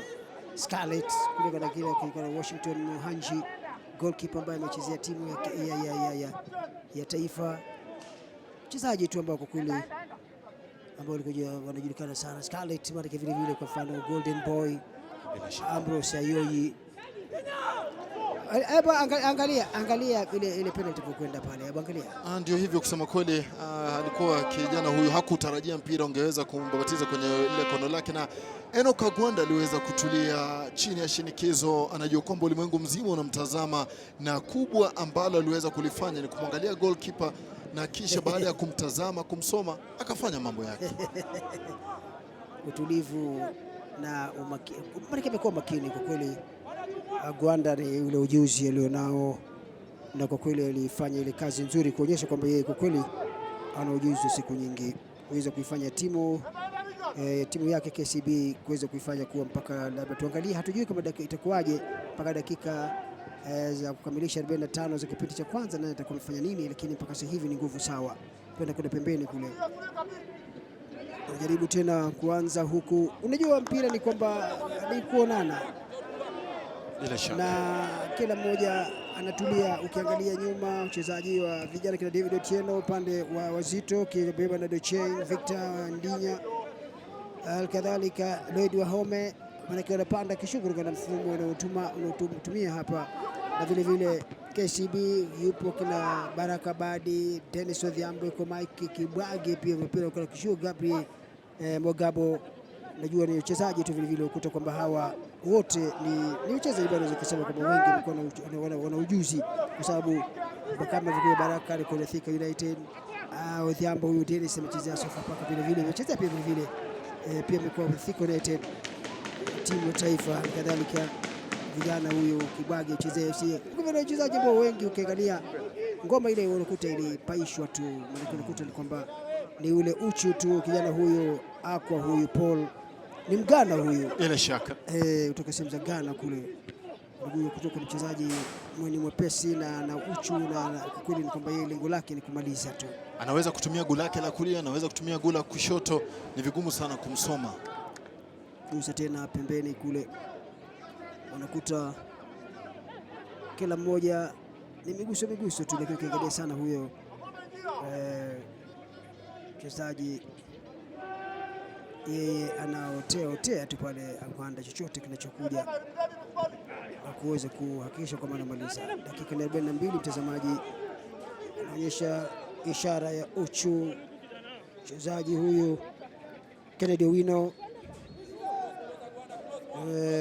katikati jaribu kuzungusha pile vile Brian Ocheng ambaye pia yupo katika wachezaji wa kiungo, alijaribu kupeleka na ushambuliaji ambayo ulimpata kutoka kile klabu cha Talanta upande wa timu KCB. Kwa hiyo ni wale wachezaji ambao kwa kweli ni wa kutegemewa kwa timu zote mbili, naweza nikasema hivyo, kwa sababu ule jinsi walivyo kusajili wachezaji wazito, ni kwa maana wachezaji ambao kwa kweli bila shaka wamekuwa pamoja. Kwa hiyo nakuta tu ni kwamba ni shughuli kubwa mpaka sasa hivi, ni nguvu sawa. Mtazamaji, kama unavyoangalia vile jinsi pale unapotupata, hiyo ni kwenye mitandao ile na kadhalika, ni kwamba ni kutoka Machakos hapa Kenyatta, na kiwanja hiki leo maanake timu hizi mbili kila mmoja inaonekana wazi amekuja kushindana, sio kushiriki tu, kwa sababu kuna kushiriki na kushindana. Timu hizi zimekuja kushindana, maanake kila mmoja ameshafunga goli moja. Lakini mechi za hivi karibuni Wazito wamekuwa wakishiriki tu. Kwa kweli naweza kukubali. Seth anasema hizi timu nyingine wanashiriki tu. Wamekuwa wakishiriki tu. Kwa sababu nakumbuka hata kabla mechi kuanza yule mkufunzi Stewart Hall alitaja akasema pia hawa wachezaji inabidi wapate mtiririko mzuri. Si kwamba leo watashindwa kesho haieleweki. Ndio huyo ambaye anazungumza na una, nafikiri ndio jambo ambalo anaeleza kwamba hawa wachezaji lazima wajitume. Una tena, unajua timu zote mbili zinazifahamu vizuri sana tena sana. Kwa hivyo yeye yupo anamweleza upande wa timu zote mbili, maana anazijua akazifundisha. Bila shaka. Kwa hivyo anamweleza bwana pale, bwana timu hizi bwana itakuwa hivi na hivi na hivi. Na maana mbona lazima kuwe na mtiririko, lazima maana kuwe na ile kushinda na kushinda na kushinda. Alama sasa hivi ni hii moja. Je, unafikiria inaweza kuleta mabadiliko yote katika hii moja? Seth? Kusema kweli sidhani, kwa sababu kila timu itakuwa inajaribu kubana kuhakikisha kwamba haifungwi katika sekunde hizi 60 ambazo zimeweza kusalia. Kubwa zaidi ni kwamba Wazito watafurahia na matokeo yalivyo kwa sasa, na KCB hawatahisi wakiwa katika hali nzuri. Wanajua fika kwamba wamepoteza nafasi nyingi, wamekuwa timu nzuri kipindi cha kwanza, na nafikiri wa kipindi cha pili basi watakuwa wanajimarisha, lakini lazima wachunge kwamba wasifungwe tena. Mtazamaji, dakika ni kulingana na Hassan, dakika imeongezwa moja tu ili kukamilisha dakika 45 au pengine ile moja ziada katika kiwanja cha Kenyatta hapa Machakos, na pambano kama unavyojionea ni kwamba ni 1-1, Wazito moja na vijana hawa KCB ambao ndio ni wenyeji wenyewe, na firimbi inapulizwa hapa na Mpaima Israel, referee wa leo kutoka kiwanja hiki cha Kenyatta. Na ilivyo ni kwamba unaona sasa hivi baada ya kupigwa firimbi hiyo, unamuona angalia vile bao lilivyopigwa. Goli nzuri kabisa, kijana huyu akifunga Lloyd Wahome. Ali Hassan Abondo akicheza ule mpira vema, goalkeeper Okoth Joseph akashindwa kuweza kudhibiti hilo, akashindwa kusoma ule mpira, na basi kijana akashinikiza. Kisha penalty ambayo tumeshuhudia kijana yule Brian Musa akiunawa mpira eneo la hatari, kisha refa katoa penalty ambayo kijana Eno Kagwanda aliweza kuizamisha pembeni vema kabisa. Goalkeeper yule Kevin hakuwa na lote, Kevin Omondi, na bila shaka akaweza kufurahia sana Eno Kagwanda. Kawaida baada ya mpira au kabla wachezaji huwa wanashukuriana na kumwomba Mwenyezi Mungu. Kwa hiyo kutoka kiwanja hiki hasa ni kwamba Kenyatta Stadium ni kwamba ni KCB 1 Wazito 1.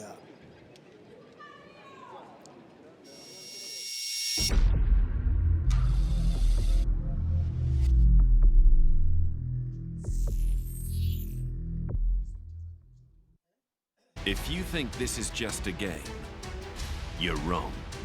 Prestige, the greatest show on earth, La Liga transcends society. La Liga is equality, innovation,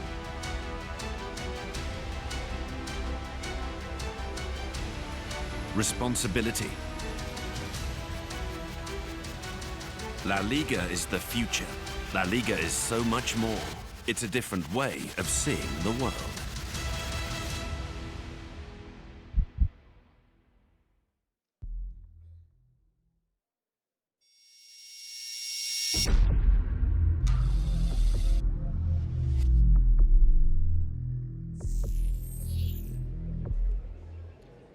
Halftime at the Kenyatta Stadium in Machakos, with the score leveled at 1-1 in contrasting styles, with the KCB side getting a penalty in the 33rd minute and converting it into a goal. On the other side, the Wazito side, from a pinpoint ball coming from Ali Hassan Abondo, then bouncing off Lloyd Wahome, gets it into the net as well to open the scoring. But that's not the story. The story has been of a very interesting, very fast game as well. 49% of the ball percentage possession was with the KCB side and 51% is with the Wazito side. Now, we've only had about 14 shots on target. And then on goal, 14 shots altogether, but on target just 9 of them. Now, that should be the story. I don't know, Jacob, if you think that this story adequately represents what we have seen on the field of play. Well, shots on goal, that could be counted shots on goal, but very few, because I remember any goalkeeper going down apart from the penalty. So I think it's a game that has been entirely concentrated in midfield play. And for Wazito, they are on the defensive. They wait for that counter-attack situation to come in. It's not worked for them, but they are very patient. I mean, I just hear Stuart Hall say patience. When they lose the ball, everybody's behind the ball. And I think looking at previous results, I mean, when they were walloped by Bandari 4-1, it was not the best of results. And I think I would do the same, try to block, not to concede. And when I get a goal, I'm good. But they already let an equalizer go in. Tell me something about the fact that the players were concentrated on one side of the field earlier on. We saw them just on one side of the field. What did you call that? Well, it's called pressing or compactness in terms of a team. So that when they anticipate that the ball is going to land at one place, all of them go to that one side. There was the fear earlier on that the center part of the field was going to be very, very clogged because everybody was concentrating in the midfield. Apparently, it's not happening that way, because when you look at both sides, KCB are trying to look for the flanks to play from the flanks, and Regan on the left side. Then they have Ochieng on the right side. So you can see they try to play the middle, but eventually they look for the wing play. For Wazito, is different. They are trying to play in the middle and waiting for that defense splitting pass to get Rupia. And it has happened only once, but Rupia was not fast enough. Is it that the teams are adapting to the other team's kind of play, or what is it then? They change the fact that KCB is playing on the flanks now and just trying to hit on Agwanda in the midfield. Is it because of the way the game is playing that they have changed to that tactic? No, KCB, that is their tactic. That's how they've won many games this season, and that's why they've had a very splendid performance. Now, for Wazito, I've told you, from their previous games, Stuart Hall has just come something that they are not going to concede a lot of goals. Let them maybe not even win a game, but they are very careful at the back, hoping that they can get one counter. Okay. Now, if you look at one particular team then, say the Wazito side, who has created the most of the chances, or who has worked best in this first half? Well, I think KCB has done better, but set pieces are something that you also count in the game, and I think Wazito have taken advantage of that one set piece. They had several set pieces, Ali Abondo involved in them, but his delivery to Ahome was what changed the game. The strikers on both sides, are they as sharp? Get used to how they are playing. Big one going towards goal. The goalkeeper has started, well, although he's not. But this is the way Ahome actually got onto that ball, you know. It looks to me, and I think there was a little bit of a doubt there, but I think Wahome and the goalkeeper clashed on the same ball, and then it ricocheted off Wahome into the net. That was in my judgment there. Well, the goalkeeper had made a mistake, Bernard. The minute the goalkeeper comes off his line, you commit, and you don't touch the ball, then it's a big disaster, and that's how Wahome ended up by... I mean, it's a lucky goal for Wahome because he had the last touch. He never headed the ball, but it ricocheted from the keeper back to Wahome's body, and that's a goal. But that's Ali Hassan Abondo's doing. It's the way he took that shot, Jacob, that went straight towards goal. You don't know whether it's a cross. You don't know whether he's trying to get somebody to hit somebody else in there. You don't know whether he's hitting it directly at the goalkeeper. Bernard, it's a very difficult ball for the keeper and easier for a striker because if any touch on that ball is a goal. And I think it's something they did in training, and you can see that the delivery was what was lacking. And that's exactly what happened, that it hit just one player in there and it went into the net. So 1-0. But on top of that, have they created enough chances? Well, I think for KCB, yes, they have created a bit of opportunities, but they've not really been the KCB one, as dangerous. This is just a penalty they got, and this could have been the second time in the asking. There was another handball just before them that was waved on, but the second time in the asking, Agwanda is the one who called the referee's attention to this penalty. He gets a chance to put it in the net himself. Did they work for it, Jacob? They did, and actually the man taking the penalty, Agwanda, is the one who created that penalty. And look at his composure, his calmness on how he goes to take that penalty, because it needs a lot of concentration. Just coming back from a loss, then you want to make an equalizer. It's a very important penalty for KCB and for Agwanda. He takes his time. We almost thought he's not going to take it. He really stayed there. It's the only time you can make the whole world wait. And he did. But he took it with so much, power as well. Goalkeeper goes on the other side. He emphatically and with all the energy pushes it in on this other side. Well, a well-taken penalty. There's no doubt about it. I mean, he beat the keeper, and you could see I mean, it brings him so much joy, that thumb up. I mean, his celebration is normally unique, and what a finish from Enoch Agwanda. An amazing game, would you say? I would say not amazing. I would call it technical, tactical, a lot of brain work, a lot of tactic, a lot of things going in, but very few chances created. Does it tire you out when you play a game like this one? You don't. It's a brain game, so you're waiting for your opponent to make a mistake and punish. So look at a couple of opportunities that have come on KCB's side. I mean, Agwanda had an opportunity. Now, if you are the coach of either side, what changes are you making, knowing that you've got your people on the bench, and knowing that this is what is going on in the field of play, that the chances sometimes are coming and they're not being utilized? What do you do? Actually, when you look at the whole game in 30, you look at opportunities that have been created. I would say KCB has been careless in the first half of this game, because they should have led at least a goal or two. And then because there have been Regan, there has been Regan's attempt at goal, and if he was more careful. Is Regan as tough as a Regan should be, especially in front of goal? He seems to be losing a lot of balls around that place. Well, he had an opportunity here, but he just couldn't turn that ball into a goal. But opportunities, many that have been created in this game. So the goalkeeper off his line was not able to do a lot in that one. So opportunities, you can see action is always on the Wazito's goal, and KCB will be having themselves to blame. KCB have had good chances, Jacob, especially the man called Kennedy Owino. I think he's got two that we saw very openly that he needed to actually just turn into the net.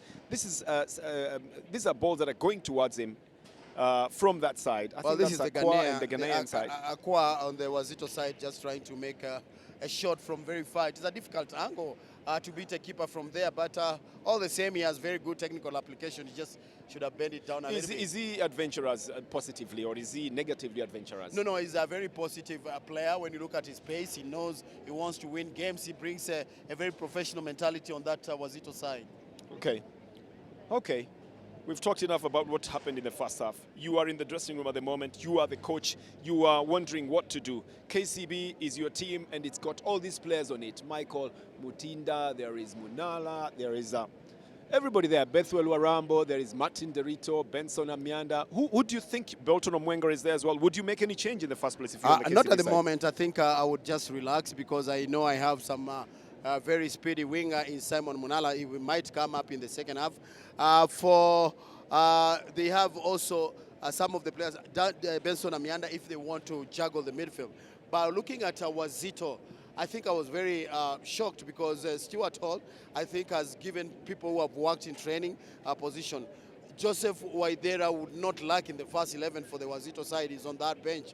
And then also they have Derek Otanga and Derek Onyango. So players that were regulars with previous coaches have been pushed to the bench, and it's about hard work. It's about hard work. Yes. Tell me something about David Oswe getting a yellow card while on the bench. If you are the coach, what did you tell him at halftime? Well, I would not even address that issue at halftime. I would wait to give him a fine into the week, because how do you get a yellow? You have to explain to me. You have no business. I mean, Doesn't he show passion? Doesn't he show passion for the club? Yeah, passion must have control. But he must have control. Okay. So he got a yellow card while sitting on the bench, which is something I haven't seen in a long time. Coaches get, or assistant coaches would normally get cards on the bench, but this was a player also who gets a yellow card while on the bench. But that's it, Jacob. Jacob, thank you very much for your analysis at halftime. We're coming back into the second half of this game. It's KCB and the Wazito side. The scoreline at the moment is 1-1. So that just tells you we still have another second half in which we expect some explosive action here at the Kenyatta Stadium. Let me let you enjoy the game, and may the best team win at the end of the 90 minutes.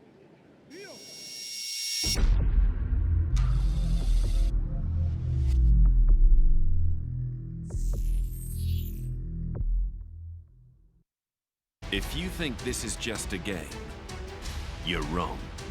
Prestige, the greatest show on earth. La Liga transcends society. La Liga is equality,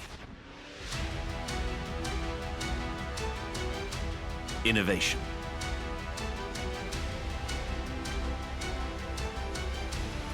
responsibility, La Liga is the future. La Liga is so much more. It's a different way of seeing the world.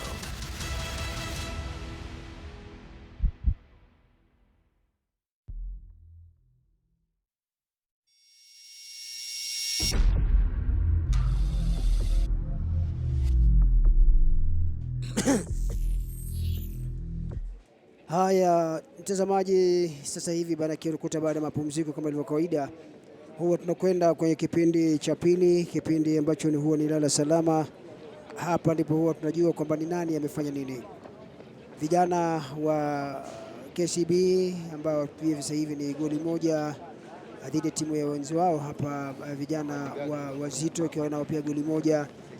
Kipindi hiki cha pili bila shaka wakufunzi wote wawili, Stewart Hall wa timu ya Wazito pamoja na mwenzake hapa Godfrey Oduor ambaye huyu huwa na msaidizi huyu wa Zaidikia Otieno ambaye yuko na timu ya taifa kule Tanzania katika michuano ya Sekafa Senior Challenge, ambapo kama unavyojua kwamba timu zimeingia kwenye nusu finali.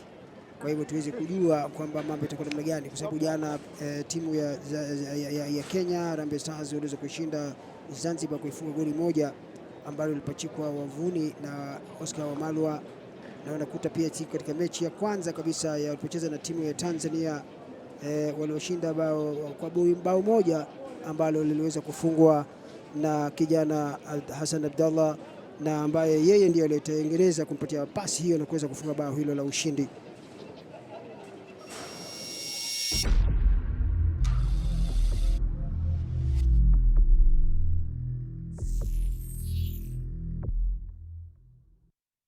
If you think this is just a game, you're wrong. Prestige, the greatest show on earth, La Liga transcends society. La Liga is equality, innovation,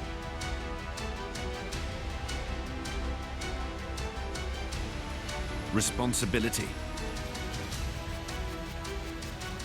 La Liga is the future. La Liga is so much more. It's a different way of seeing the world.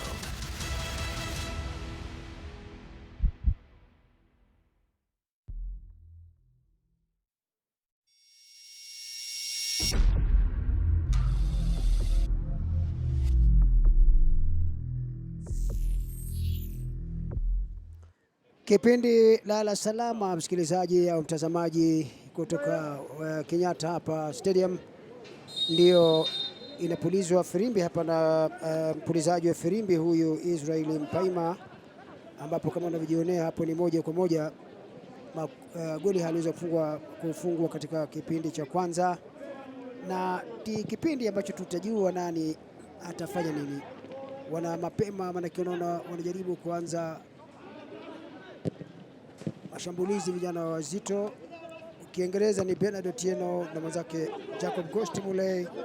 Upande wa Kiswahili ni mie Ali Salim Manga na mwenzangu hapa Seth Onserio, ambaye pia yuko tayari kabisa kuweza tuwaletea matangazo haya kutoka uwanja huu hapa Machakos. Tujaribu kuzungusha kwa nini, lakini ngome ile inakataa nyuma kabisa, anajaribu kutoa mpira ule nje upande wa mashariki kwa mpira kurushwa.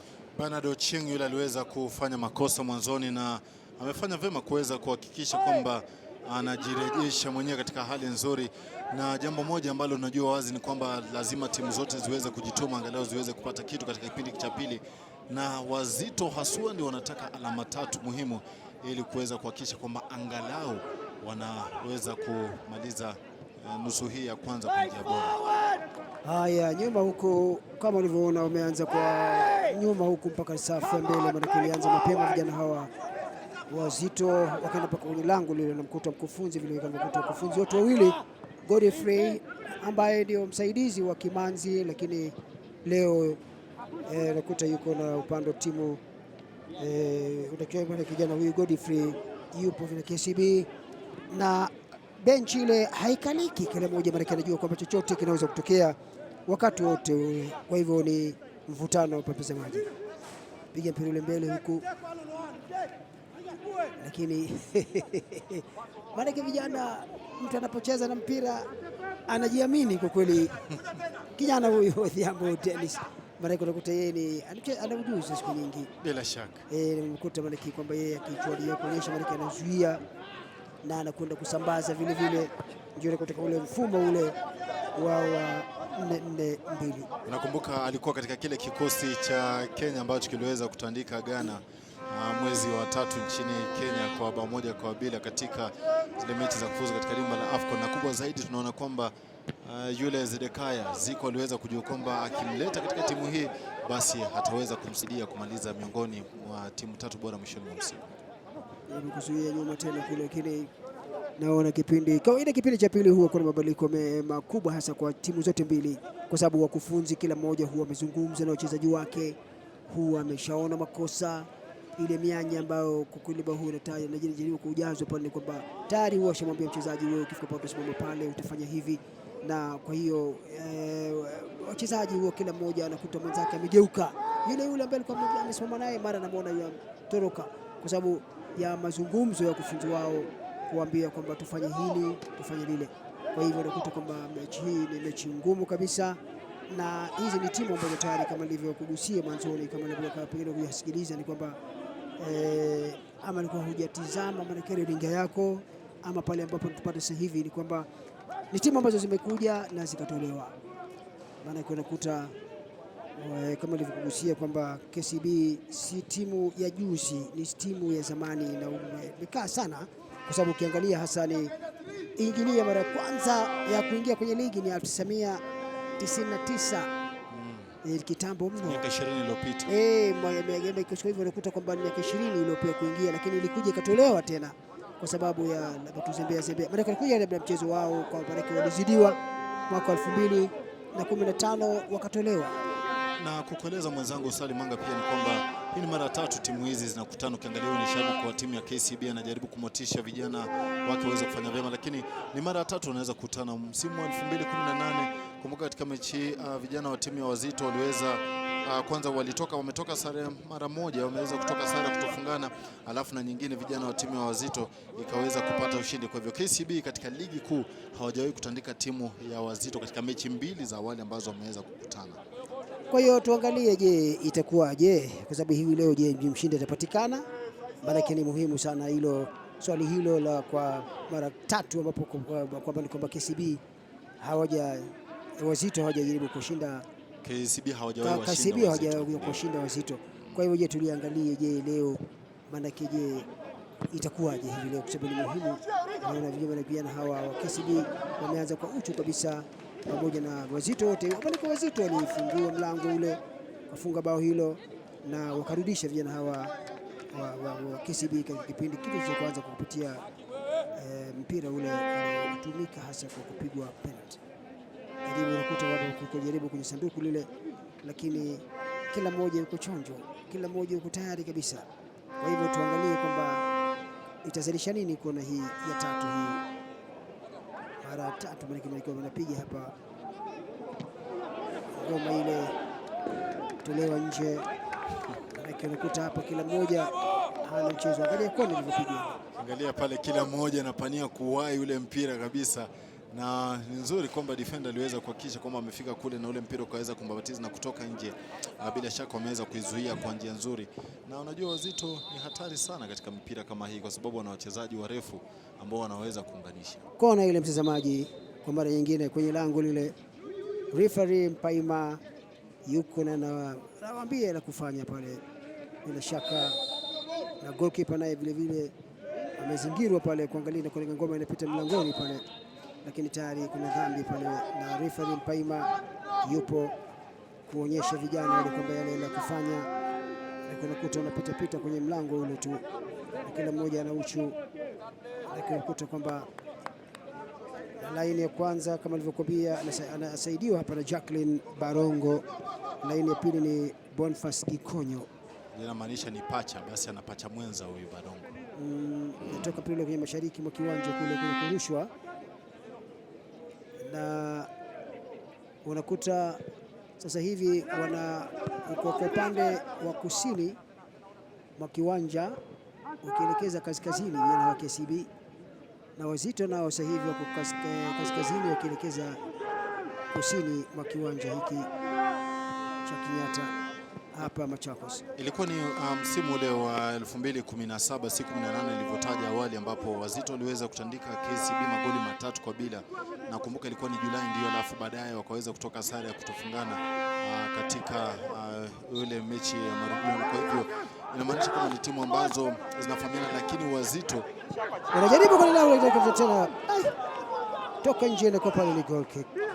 Jaribu kufanya shambulizi, angalia baada ya kurusha mpira ule Magwanda aliweza kuingia vyema kabisa ule mwingine, lakini nafikiri alitumia maguvu sana kuliko kutumia maarifa, na ndilo jambo ambalo limeweza kumponza kijana huyu. Alikuwa kwenda kwa kasi bwana Samuel Mwangi, na unajua vijana huyu vile vile walimpata kutoka mwanafunzi huyu, walimpata kama mwanafunzi kutoka Ufafa Jeriko, shule ya Ufafa Jeriko, na kwa kweli anaonyesha kwamba yeye sasa amefika kwamba anaweza kusaidia timu hii na hii timu hii ya KCB, na tuangalie basi itakuwaje baada ya dakika 90, kwa sababu hapa ni nusu kwa nusu. Naona pale kila mmoja amekwenda mzima pale, hakuna mwenye kuogopa pale. Itabidi aweze kujitunza huyu Ndinya. Kumbuka ameweza kuponyeshwa kadi ya njano katika kipindi cha kwanza, na hapa alijuafika kwamba hata upate ule mpira, na sababu amekuja na kumvaa mzima kijana huyu ambaye ni Badi Baraka.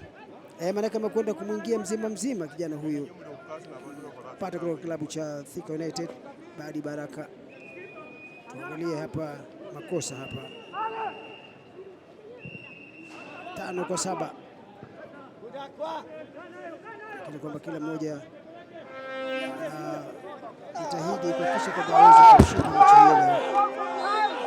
Stewart Hall ikiangaliwa hasa ni kwamba yeye Tanzania kwa ujumla, yeye amelikuwa kwenda kuifundisha timu ya Zanzibar kisiwani kule, timu ya taifa, na Azam kwa sababu ya fedha, maana ni timu ambayo ni wana fedha za kutosha, wanajiweza, wakamchukua pale kule, wanataka kumchukua. Kwanza alikuwa wamemleta wewe kuja kuifundisha timu ya Zanzibar ya taifa, lakini kisha baada hiyo Azam wakamchukua wao, wakakaa naye, lakini matokeo pia hayakuwa mazuri. Baada ya muda ndio Sofapaka kwa muda mchache, alafu tena wakarudi na kumchukua kwa mara nyingine, na akaweza kuchukua ule ubingwa wa vilabu Sekafa katika michuano ile Sekafa, na akaweza kuchukua kwa mara yao ya kwanza kwenye fainali mwaka 2015, wakaishinda Gor Mahia kwa magoli 2-1. Angalia shambulizi lilivyokuwa hapa. Aliona yule Dennis Onyango kwamba angemfikia yule Piston, na basi akaweza kumgusa kidogo tu, na yule Piston aliweza kuhisi mguso wake yule Dennis Odhiambo, na akakwenda chini na kufaidi mpira wa adhabu kwa faida ya timu ya Wazito.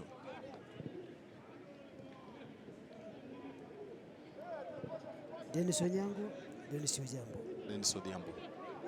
Dennis Onyango.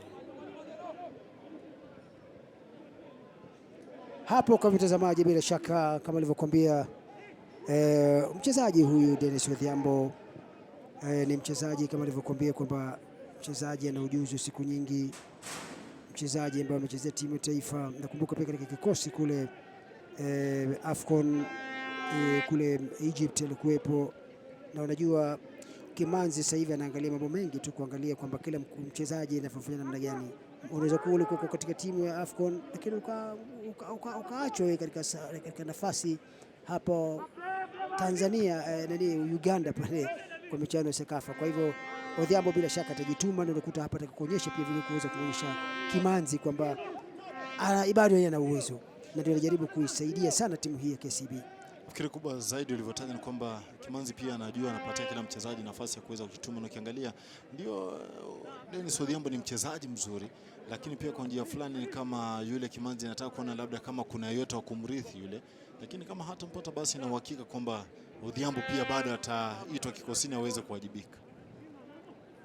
Tuangalie shambulizi bora jingine na kwenda kurusha mpira ule,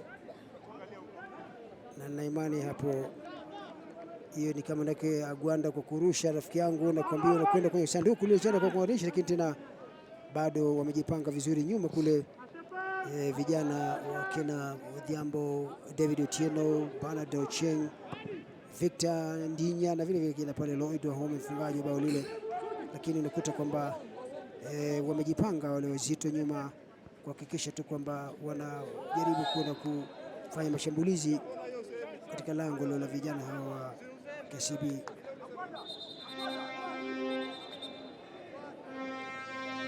Hapa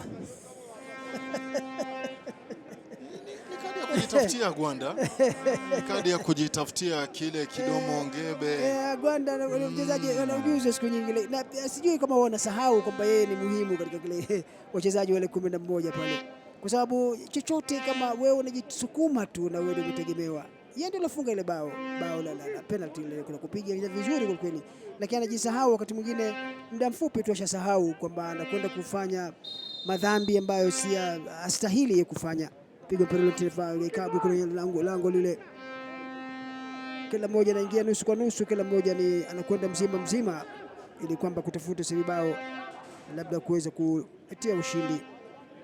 Piga chenga safi kabisa, lakini fupi zile, ngoma inatiwa pembeni kitari, kisha zidi unakuta laini ya kwanza kama nilivyokuambia yupo Jacqueline Barongo. Angalia jinsi mambo yalivyokwenda hapa. Kule kote mpira ukitoka hakuwa ameotea, lakini ndivyo hivyo mara nyingi mwanadamu lazima kuweze kukosea, na ndio jambo ambalo tumeweza kulishuhudia. Hata hivyo naweza kumlaumu yule mchezaji Brian Musa kwa sababu yule Victor Ndini alikuwa katika nafasi nzuri, angeweza kumpatia yule mpira mapema na akafanya maamuzi mabovu.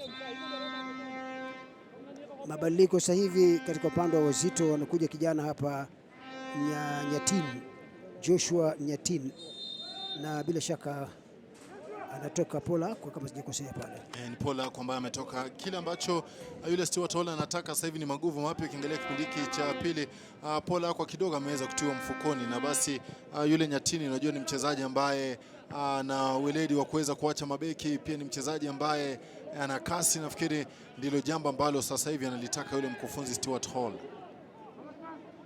Haya mtazamaji, wanafanya mabadiliko kidogo upande wa timu vijana wa Wazito. Walimtoa pale Pola kwa Mgana yule na akaweza kumleta kufanya mabadiliko kidogo, na kwamba anamleta kijana huyo Joshua Nyatin ili kwamba kuweza kuonyesha pale kwamba ni mashambulizi na wasambaze vile vile na mfumo wao wa 3-5-2, yani kuzidisha wachezaji wengi pale katikati ambao wanaweza kusambaza mipira ile na vile kuweza kufanya mashambulizi kule. Piga kwa mbali kule tena wanazuia na anakwenda goalkeeper anakamata vizuri kabisa, ambaye ni Okoth. Ni kijana huyu mwenyewe kwamba kwa upande wake kijana huyu Okoth. Anza tena nyuma kule. Dakika 60 mtazamaji, ni katika uwanja wa Kenyatta hapa Machakos. Kama unavyojionea mwenyewe ni KCB hapa goli moja na vijana wa Zito hawa goli moja. Maana kila siku zinavyokwenda ni kwamba kutoka wakufunzi wengi wameweza kuondolewa kuja hapa na kuondolewa kwamba wameshindwa. Sasa tumwangalie Stewart, naye mechi yake ya 4 hii atafanya nini, na labda mara mechi ya 4 hii ikiwa atapata sare hapa, basi kwa hivyo itakuwa ni mechi 4 au ameshinda moja akapata sare moja, ikiwa atabahatika kuweza kupata hiyo sare.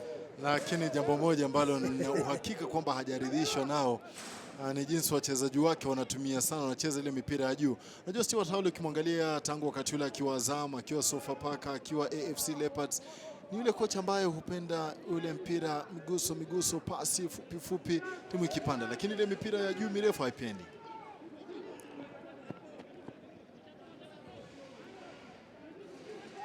Jaribu tena uza miguso tu hiyo, kuta kama kila mmoja jaribu kuona inakuwa namna gani.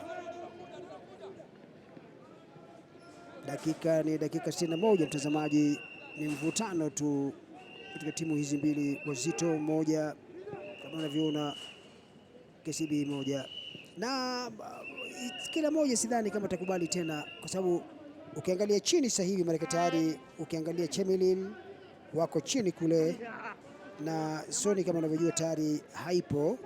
Kwa hivyo ni timu tuangalie kuanzia Kariobangi Sharks wako hatarini wao, kwa sababu chini yake ni Kisumu All Stars na Chemelil.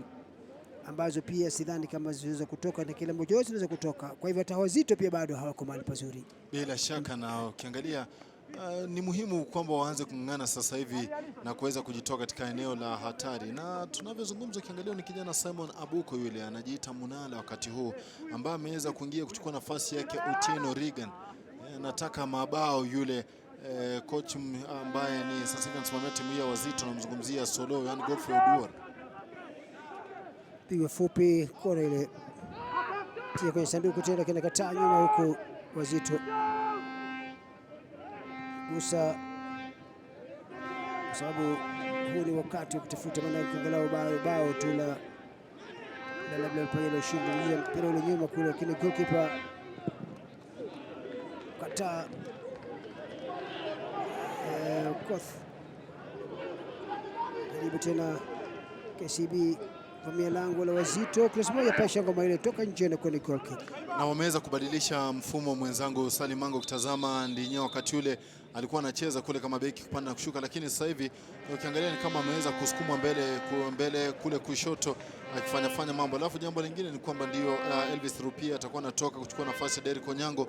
Onyango aliweza kuanza msimu vizuri, kumbuka kwamba kabla aweze kupata jeraha alikuwa amefunga mabao ambayo alikuwa amesaidia timu hii ya Wazito kuweza kufanya vyema, na nafikiri kule kuondolewa kwake Elvis yule Rupia na yule Derrick Onyango kuingia na Piston Mutamba kusalia, inamaanisha kwamba yule Mtamba anaaminiwa sana. Kumbuka Stanley Okumbi pamoja na Fred Ambani hawakuwa wanamtumia sana, lakini tazama sasa hivi ndio huyo amepewa nafasi na anafanya vyema kidogo.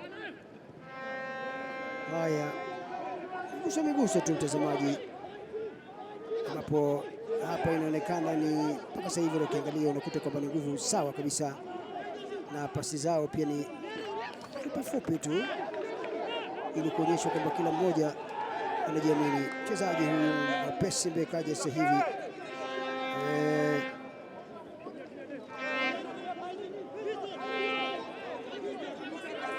kule kwenda kurusha, maana yupo kila mahali, kuta yupo pale Dhiambo Dennis, kwa sababu yeye ndio mtegemewa, mchezaji ambaye ana ujuzi wa kutosha kwa upande wa timu ya KCB, na vile lazima aonyeshe kwamba kuwepo kuna umuhimu na kuhakikisha kwamba yeye, maana yeye hasa pamoja na Gwanda ni wachezaji ambao wana ujuzi wa kutosha, na kujaribu kuwasukuma wale wengine kwamba waweze kuweza kupata angalau ushindi mechi hii leo. Bila shaka baadhi ya mashabiki ambao wapo katika uwanja huu wa Kenyatta mjini Machakos kuweza kushuhudia mtanange huu wa haiba aina yake, na kufikia sasa bado utakubaliana nami kwamba ndio kipindi cha kwanza tuliweza kushuhudia mashambulizi mazuri mazito. Kipindi cha pili kidogo timu hizi zinacheza angalau kwa kujitunza katikati ya uwanja. Baada ya mechi hii ni kwamba bila shaka nyasi zitaungua vile, kwa sababu watakutana wale wanaoongoza pale, vijana wa Tusker watakutana wao na nambari moja wao katika timu zile 18, watakutana hapa na AFC Leopards ambao wako nambari 8. Tusker na alama 27 kwa mechi 13, wanakutana na AFC Leopards ambao wamecheza mechi 12 na wana alama 18 wakiwa nambari 8 katika timu 18. Kwa hiyo bila shaka shughuli itakuwa kubwa vile kuangalia, je, vijana hawa wa Tusker watazidi kwenda juu au Tusker nao, maana katika mechi yao ya mwisho wameweza kwenda bila kufungana na timu ya KCB ambao ndio uwanjani sasa hivi. Kiangalia hilo moja walivyotaja ni kwamba vijana wa timu ya Tusker wamekuwa katika wakati mzuri, wakati huu wamekuwa wakijituma, na Banada anapata kadi ya pili ya njano na anatimuliwa uwanjani. Ni kitu ambacho tumezungumza sisi kwamba vijana hawa, kijana huyu Bernard Ocheng, ni kama nimesema kama nilivyokuwa, vijana hawa hujisahau. Bernard Ocheng maana wamempata kutoka klabu cha Vihiga, anastahili Bernard Ocheng, ndio piga kiatu mtu maana hakujali, kwa sababu anajua kwamba hii itakuwa ni matatizo. Watacheza timu yake wakiwa wana kasoro mtu mmoja, ni kwamba wao wamekosa mchezaji mmoja, kwa hivyo ni makosa ambayo wanajifanyia tu, ambayo sijui namna gani. Na unakumbuka nilikutajia kwamba jinsi ambavyo Israel Mpaima ameanza hapa huenda tukashuhudia kadi nyekundu. Na ukiangalia ile tukio, kusema kweli, alijua kwamba ana kadi ya njano. Hauwezi kwenda pale ukikimbilia kujiingiza katika fauli kama hizo wakati ambapo unajua ana kadi ya njano. Tena pia anasahau kwamba ana jukumu yeye, maana amefungwa kile kitambara kile cha captain, kwamba yeye ndio aweze kuibeba timu ile. Kwa hivyo sasa ndio majuto, ni mjukuu huenda kuja baadaye. Wanamkosa sana Umuro kule nyuma hawa vijana wa timu ya Wazito. Sasa ni majuto, naona mtu auna pale maana amejishika mdomo pale kwamba sasa je, itakuwaje? Mwiba wa kujidunga huu. Maana wakiwa 11 bado mambo haya kwa mazuri. Je, sasa hivi itakuwa namna gani? Tuangalie ikabu itazaisha nini pale. Angalia ikabu mtazamaji.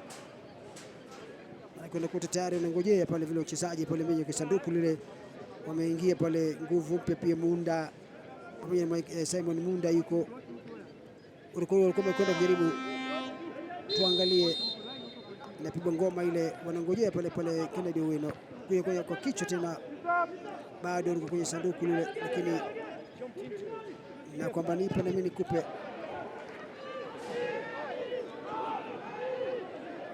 Jaribu tena moja ndefu ikiwa inakataa nyuma. Mchezaji ambaye yuagaga pale chini, referee anakwenda kuangalia. Aliweza kukumbana na ile shuti ambalo limemvaa usoni. Na unajua mara nyingi mpira kama ule ukiweza kupata kwa kushtukiza, tangu alisalimanga kule unaona vimulimuli. Namna gani ni kama hebu angalia jinsi mambo yalivyokwenda pale. Shaka ilikuwa ni bazoka ile nzito kutoka kwa kijana huyu David Otieno, na liweza kumpata usoni. Huyu hakuweza kutarajia, nazungumzia kijana Mgabo Gabriel. Na ndio sababu amesalia kule chini. Wakati mwingine pia unahisi kile kisunzo wakati mpira umekupata vile. Alafu unaona shangani kama namna gani huko nyota zimetokea wapi. Angalia ilivyokwenda. Bao nzuri kabisa lake kijana Lloyd Wahome baada ya masihara ya goalkeeper yule Okoth Joseph, hakujua afanye nini, na basi yule kijana Lloyd Wahome ambaye ni mchezaji mzoefu akichezea timu ya Tusker akaweza kuelekeza mpira nyavuni. Penalti ambayo aliweza kuzalisha mchezaji Agwanda, na kisha mwenyewe akaweza kuinuka akamwangalia yule goalkeeper Kevin Omondi vema kabisa, na kwa gula lake la kulia akaweza kuzamisha ule mpira pembeni shoto na kumwacha kipa Hoy bin Taban bao la kusawazisha, mambo yakiwa ni goli 1-1 kufikia sasa. Goalkeeper kwa kweli makosa amefanya, kwa sababu yeye alikwenda bila kutumia manake kuhesabu kwamba mimi nikienda manake goalkeeper anapotoka mlangoni huwa amejitolea kwamba mpira lazima kauguse. No. Ikiwa unafikiria apare kama hujajua kwamba ule mpira utapata, basi hapo kuna makosa, lakini mchezaji akitoka huwa amekwenda, na ukiukosa mpira basi huwa ni hatari. Kwa makosa na mimi nikisema bao lile walilofungwa wale vijana ilikuwa ni goalkeeper mwenyewe makosa yake. Baada ya ile kadi nyekundu mwenzangu Ali, basi inamaanisha kwamba lazima Wazito waweze kujitunza, lazima Wazito waweze kuwajibika, kila mmoja apatiane 10%. Wanakwenda kwenye sanduku jebo kata jamaa kule kitena wakata. Mara tayari naona vijana wale Wazito sasa hivi wanakwenda kumalizia ndani ya sanduku lile, lakini hivi ni hatari mno, wasijaribu kupatia nafasi kila wakati kwa sababu itakuwa ni hatari zile. Karibu. Kwa kweli naona wanajituma vile kama alivyozungumza Stewart Hall kwamba vijana, maanake alijaribu kuwalaumu vijana wake kwamba huwa hawajitumi, wanajaribu kucheza tu kukamilisha dakika zile, lakini huwa hawajitumi. Maanake posho, kama ni habari ya posho hakuna matatizo yote, lakini wao tu kwamba hawajitumi haswa ya kuweza kwamba mechi hii leo ni yetu tushinde. Nafikiri sasa hivi hata Stewart Hall akipata alama moja itakuwa inamfaidi. Kwake inamtosha kwa sababu akikuwa na alama 11, Wazito atakuwa nao na alama 12, watakuwa juu ya Zukericho. Tutegemea itakuwa sihaba 1 huwa si moja tena. Na ndio ulivyotaja ni kwamba ndio kuna nafasi Mtinda yule akiingia kuchukua nafasi ya kijana huyu ambaye ni Brian Ochieng. Unajua Wazito wale wana ile kasoro 2, alafu vijana wazuu wana kasoro 3. Kwa hivyo kama watapata alama moja ni sawa, lakini bado watasalia katika nafasi ya 13, alama zikiwa 12. Kijana Stewart Hall pia anakula kadi ya njano. Manake ile ana uchu, manake kama kawaida, manake anaona kuna anacheka kama kadi ile anakula kadi ya njano, na wamekwenda yeye pamoja na mwenzake pale una kula angalau limekuza kile kutaambiwa hapana, sasa hapo kula kadi njano. Na ilivyo sasa ni kwamba yupo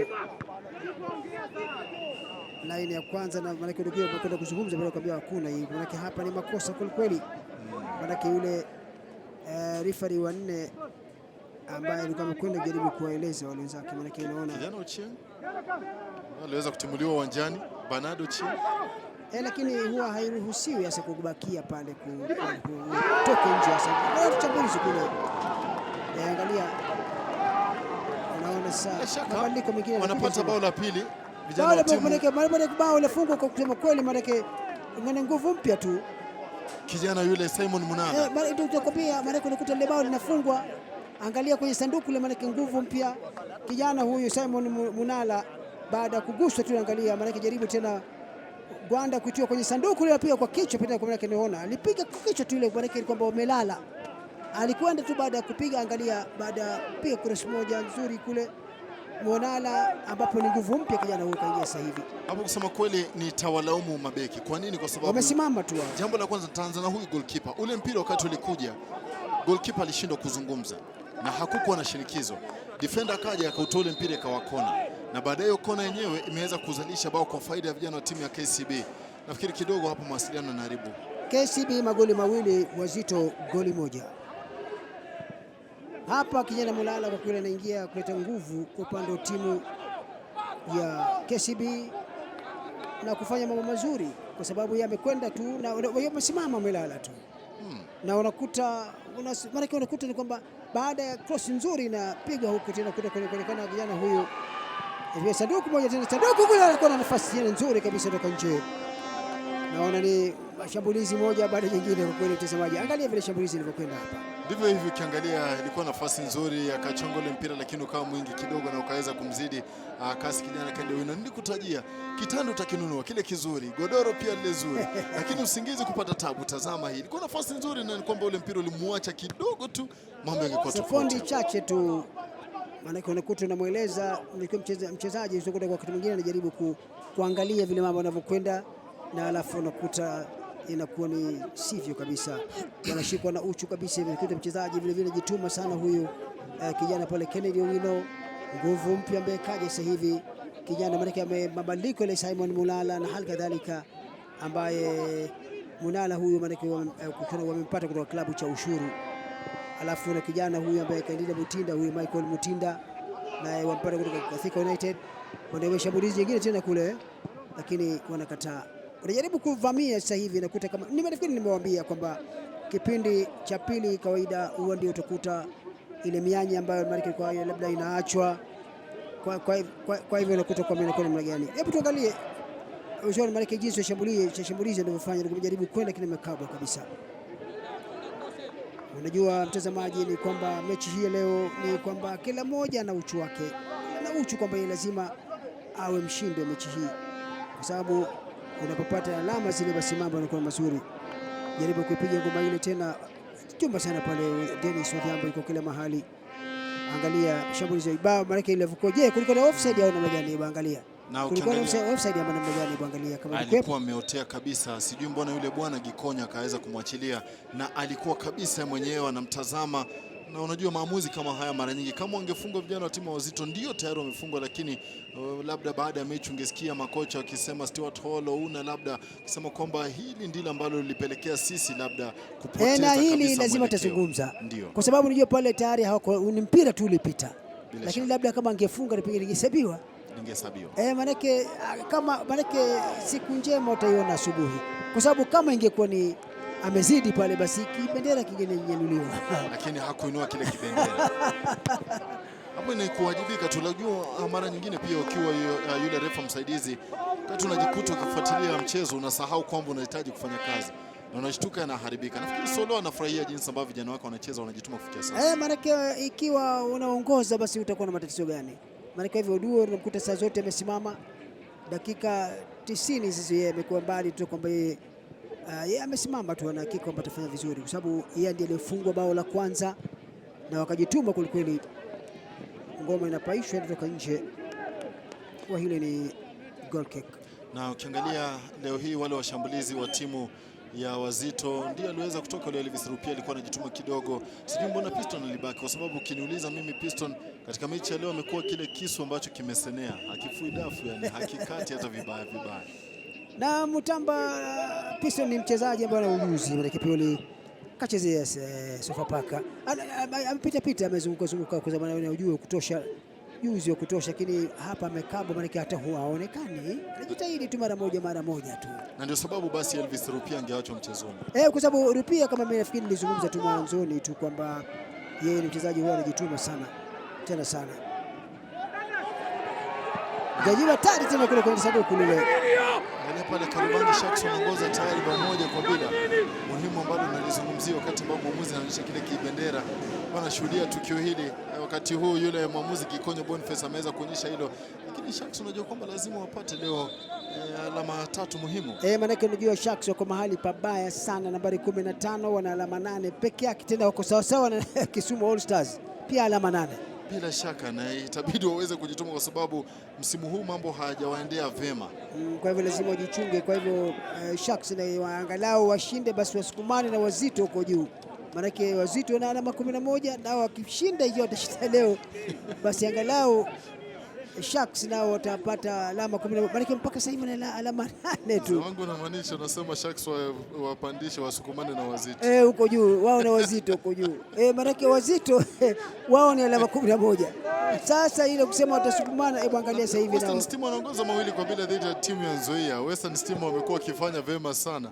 Alafu pia Ulinzi na Kakamega Homeboys kali, hii mechi kali na 1-1. Na hiyo basi kwa njia fulani inaonyesha ule ushindani uliopo katika ligi hii kuu, ingawa tu ni mambo na hela ambazo zimesumbua baadhi ya timu. Ni matatizo tu, timu nyingi tu zimekumbwa hapa, tuna ukosefu wa fedha, uposho, na ndio nakuta kwamba imezifanya timu hizi kutofanya vizuri, lakini wanajituma hivyo. Timu zote zimekuwa na matatizo, hakuna timu ambayo haijalalamika. Hata FC Leopards ambayo mechi ya Tusker pia wao pia wamekuja shingo upande vile ukuta kwa pia wao wamekuwa lalamika sana. Sasa wajaribu kwenye sanduku sasa hivi, hatari kule, piga chenga moja safi kile, kataa bado mpira nao, lakini jinsi ya ugawaji wa mipira ile tunakuwa na nafasi, lakini tena kuja kuipoteza nafasi nzuri.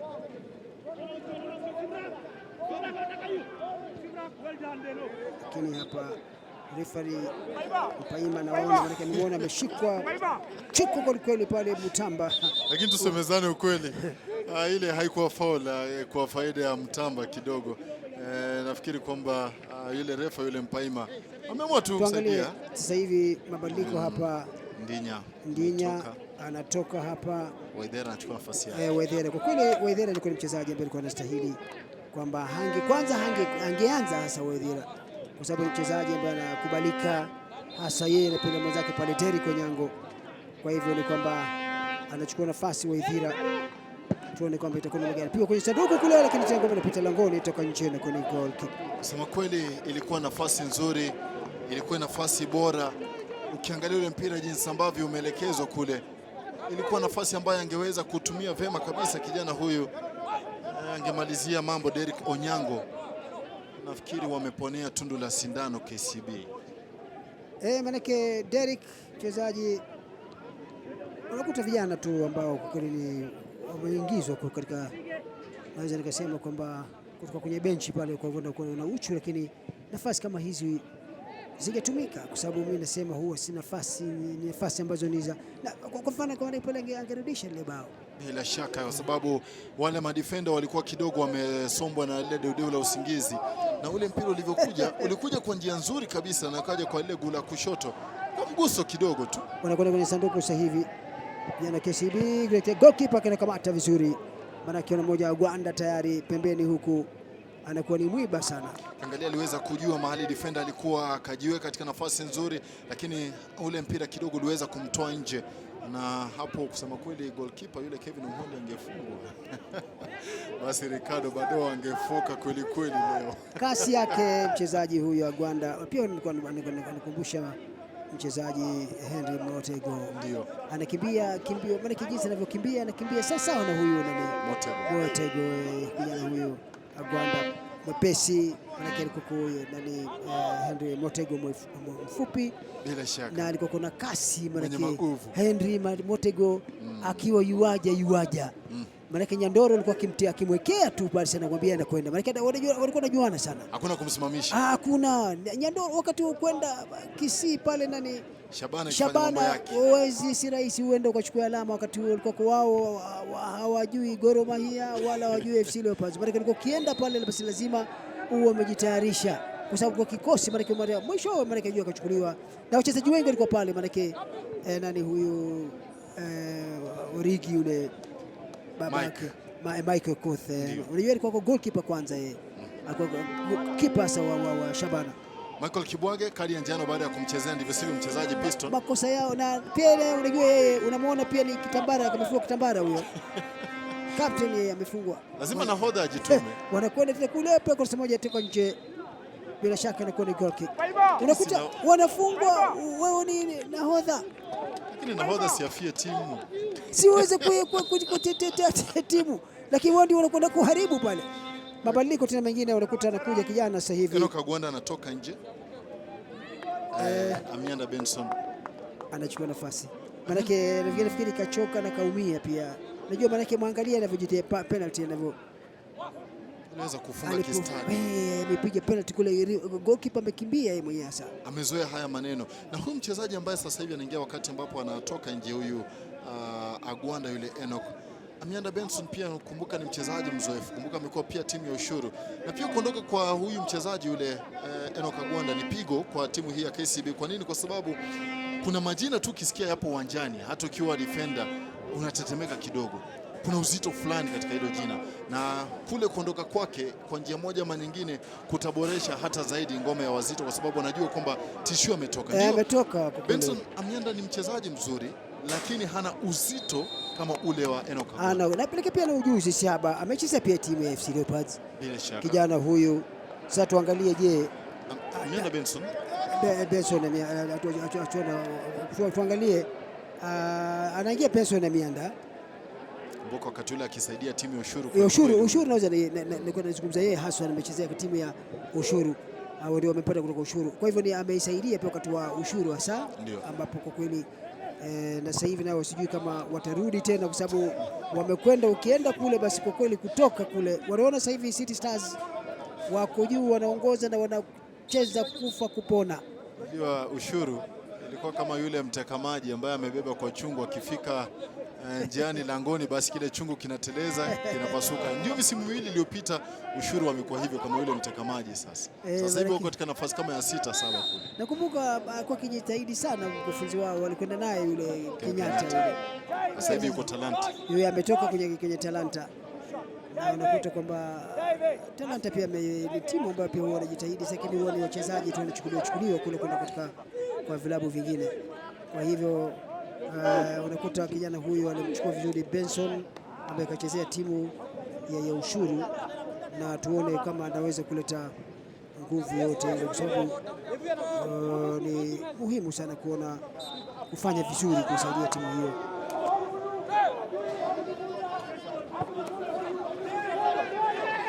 Oduol kufunzi huyu anatoka nje kurusha sasa hivi, unakuta wanamkosa urushaji, maana yake unakuta unajua Gwanda huwa anafanya mambo mengi sana. Naam. Urushaji, upigaji wa penalty, ikabu zile. Kwa hivyo unakuta yeye ni kutoka kwake pale kuna nipigo kuzani kutoka upande wa timu vijana hawa wa KCB. Hivi mbona hujazungumzia uzalishaji wa kadi pia kwa wapinzani? Ndio sana pia unakuta wao pia maana unakuta makosa tu ambayo si hayana maana yoyote kwa kweli.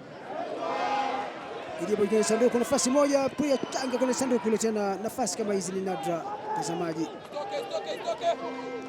Ngoma ile inatoka nje, kwa kweli ngoma ile tayari imeshatoka nje. Unakuta jinsi ya wanajituma, nguvu mpya, kijana ambaye naye anajituma sana kama sio pale Mutinda huyu. Gusa tena ya nyuma huku. Haya. jaribu kutafuta nafasi vijana hawa Wazito hawa. Sasa hivi piga kwenye sanduku lile, lakini goalkeeper inakuwa ni Joseph Okoth jishasha kwenye eneo lake upande wa kusini, hivyo upande wa kusini wa kiwanja hiki, kwamba ile nipa nikupe za maji. Ngoma ni ngoma, anakuambia maji ni mafu. Kuelewa unamaanisha nini kusema maji ni mafu? Mengi mno. Kina yana kina. Lakini unaposema kwa mafu wanajua. Ndio. Lakini huwa ni maji ambayo yana kina. Ndio anasema siku zote maji mengi. Kwamba kile kimya cha maji pana hatari sana. Ukiona mahali kuna maji yametulia, basi ukijaribu utakwenda. Lazima utafute kitu, labda hata kama ni kijiti uone, je, uweze kujua kina chake. Lakini ukijisoza nakwambia utakwenda. Kwa hivyo sasa, kati ya Wazito na KCB unamlinganisha nani na hayo maji ambayo yametulia? Timu hizi mbili ni kwamba kwa kweli ukiangalia, maanake Wazito walipoingia, sidhani kama kuna mtu angefikiria kwamba ingechezewa namna hii. Kelo anafurahia yule mwenyekiti. Naam. Mwenyekiti atakosaje? Maana timu yake amekuja kuangalia timu yake na timu inafanya vizuri na imekuwa ikifanya vizuri. Na akiangalia pia labda pengine si ajabu ameshika ratiba anayo, maana kuangalia ile namna gani timu gani iko wapi, na anajua tu sasa hivi kwamba ikiwa vijana wa KCB wakishinda, anajua kwamba hizo kwenda 20 watapata alama 25 na watakuwa sasa hivi watakwenda kusukumana na Gor Mahia pale, maana Gor Mahia wana alama 25. Sasa itategemea na nani kafunga magoli mengi. Na ukitaja kuhusiana na huyu Gor Mahia, basi haya pembeni kule aguswa, ni maana kunakuta ni kwamba Wazito nao pia anaitafuta ngoma ile au goli ile kurudisha, angalau anaanguka tena. Kijana huyo anajituma sana Tinda, lakini Michael Meke anajaribu kwenda, wanajaribu kuangalau kwenda kuangalau kurudisha bao hili. Haya, lakini nguvu mpya, anajituma sana kijana huyu Mutinda Michael. Alifanya masiara. Ulivyotaja ni kwamba wakishinda mechi hii vijana wa timu ya KCB alama 25, lakini ndio bado watakuwa nyuma ya vijana wa Gor Mahia kwa sababu ya magoli, ya yale magoli. Nimesema hivyo kwamba watategemea na magoli ambayo watakuwa ni tayari. Kuna nafasi goalkeeper, kuna kamata nafasi ya wazi kabisa, angepiga bao lake la pili tena kijana huyu, kwa sababu alikuwa ameingia pale huyu Lloyd wa Home. Unaona kuna nafasi moja nzuri sana ile. Bila shaka, kwa sababu angalia ameupata ule mpira. Shikizo alikuwa amekwenda vema kabisa, na nilikuwa natarajia aweze kutikisa zile nyavu, na kule kusema kweli ni nafasi ambayo hawataipata tena. Nafasi kama hizi haziji kila mara. Tunasema nadra, hazipatikani. Na kwa sasa hivi sidhani kama utakubali bao la hivi tu vijana hao wa KCB lifungwe tu, kwa sababu ndio dakika ndio hizo zinazidi 90 sasa hivi. 4 zimeongezwa 4. Sasa 4 hizi, hebu zungumza, unasemaje pale kwamba je, unafikiria kwamba kuna nafasi ya kuweza labda kurudisha na kushinda?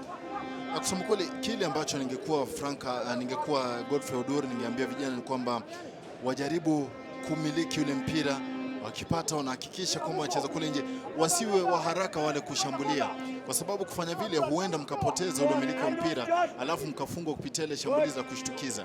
Na ningekwambia Stewart Hall, ningeambia vijana wake sasa hivi tupo chini, tunahitaji ushindi, tunahitaji kupata goli, tufanye nini? Tuweze kujituma, ndilo jambo ambalo wangefanya. Na sasa hivi wale ambao wangeweza kujituma hata zaidi, angalau waweze kupata bao la kuwapatia alama moja, ni vijana wa timu ya Wazito, na uwezo wako nao.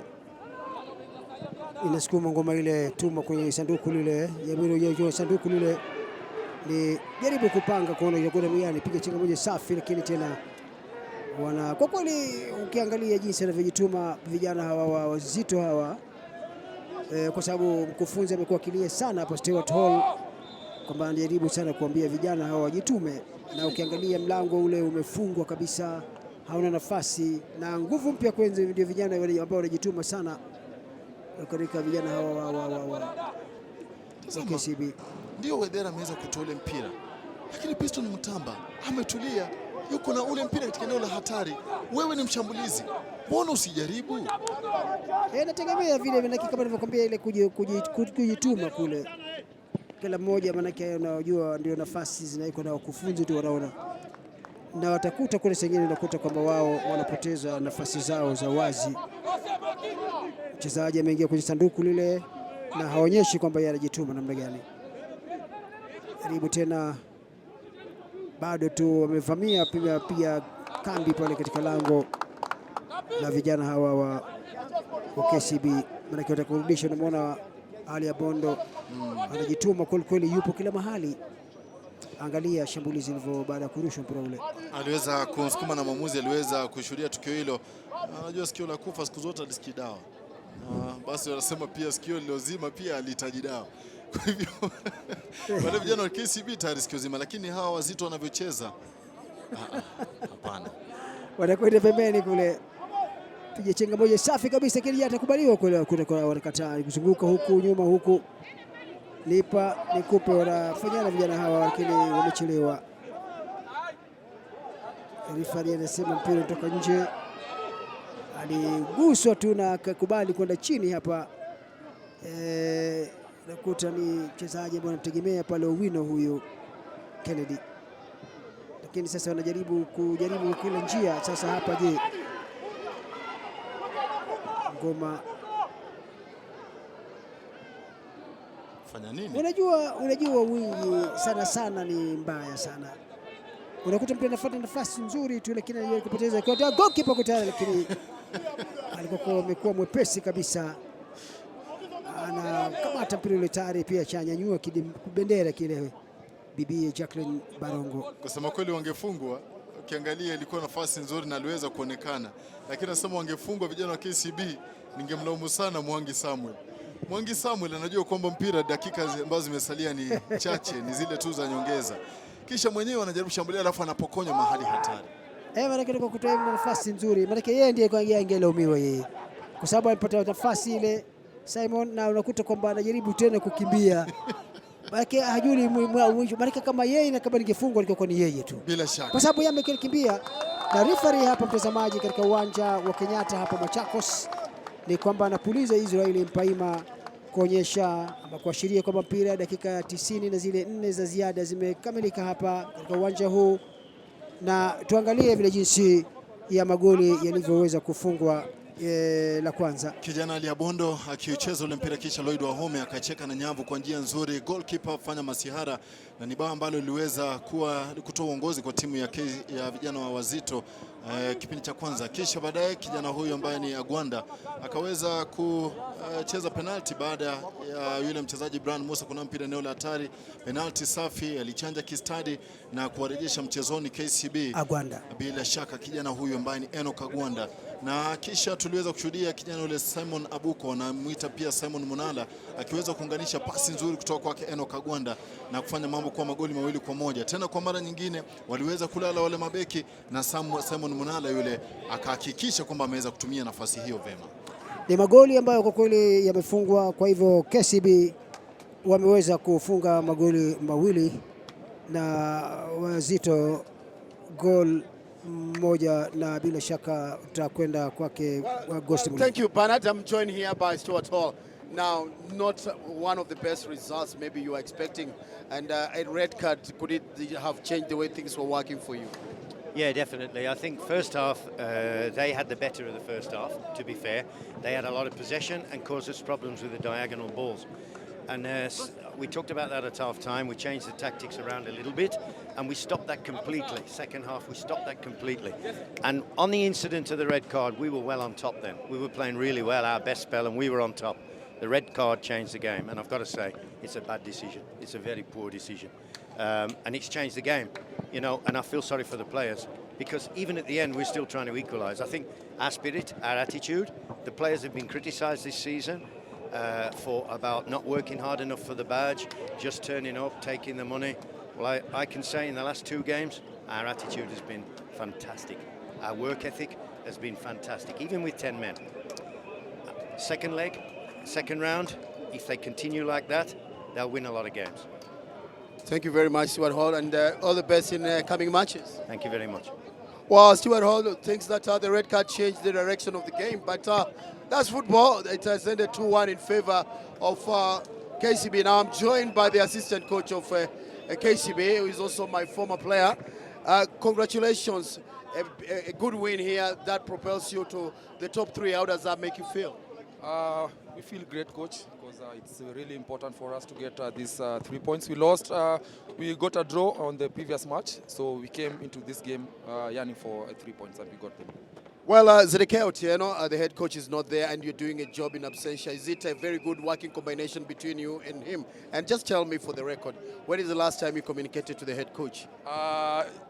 Coach Zico is one of my greatest coach. I really appreciate him for giving me this chance, and I'm also encouraging him so much in the national team. We are having a very good communication with him. We talked about this game even yesterday. So what does it make you feel? Is it a dream? Can KCB fans start to dream that there might be something in the offing? That is what we are working on. We are just working on our players to get that belief that yes, we can do it. Thank you very much, and all the best in your future games. Thank you, coach. Well, the assistant coach of the KCB there saying that they're working very hard together with the head coach Zedekiah Otieno. But don't go away, because coming up next, we have Tusker versus AFC Leopards.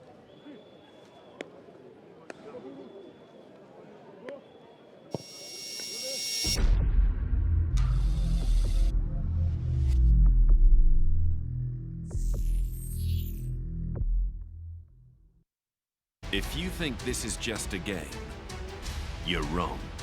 Prestige, the greatest show on earth, La Liga transcends society.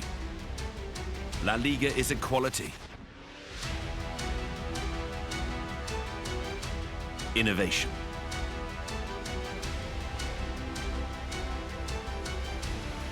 responsibility. La Liga is the future. La Liga is so much more. It's a different way of seeing the world.